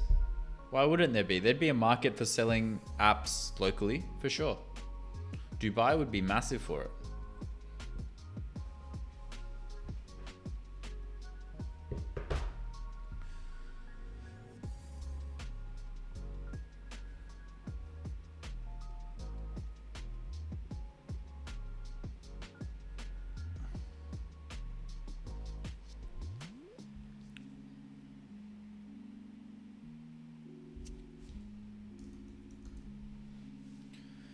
All right, guys, I'm going to end the stream here. Thank you so much for joining in today. I think we got some nooks and crannies covered. I think we can maybe launch, if Fable comes out, we can kind of launch this app straight away. But because obviously Fable is banned at the moment, we're having to use some inferior models. In terms of what we have left to complete, we're very close, right? We got 3 things left. GitHub integration needs to work. Final test, what I kind of want to do is I want to build 5 separate apps, 5 different workflows test it all out, kind of try and break it a little bit, spend a whole stream just trying to break it, see if it works. And then I also want to install it on my Mac Mini, which is completely disconnected from my MacBook Pro. Since I built the app on my MacBook Pro, I feel like, there's probably going to be like biases. So I want to see, does it work on a fresh new device? And then I also need to add a download page. That should be easy. So hopefully next live stream, we can kind of tick at least these two off. Maybe we can start on the install on my Mac Mini and go from there. But yeah, thanks for joining, guys. I'll catch you all. Peace out, Dante. Peace out, Emilio. Peace out, Jabba. Peace out, Decan. Peace out, peace out, peace out, peace out, peace out. Neutronic, Catchy, Prab. Bye. Thank you for keeping me company, guys. I'll catch you tomorrow, same time. Actually, I'll be a bit earlier. I'll see you then. Bye.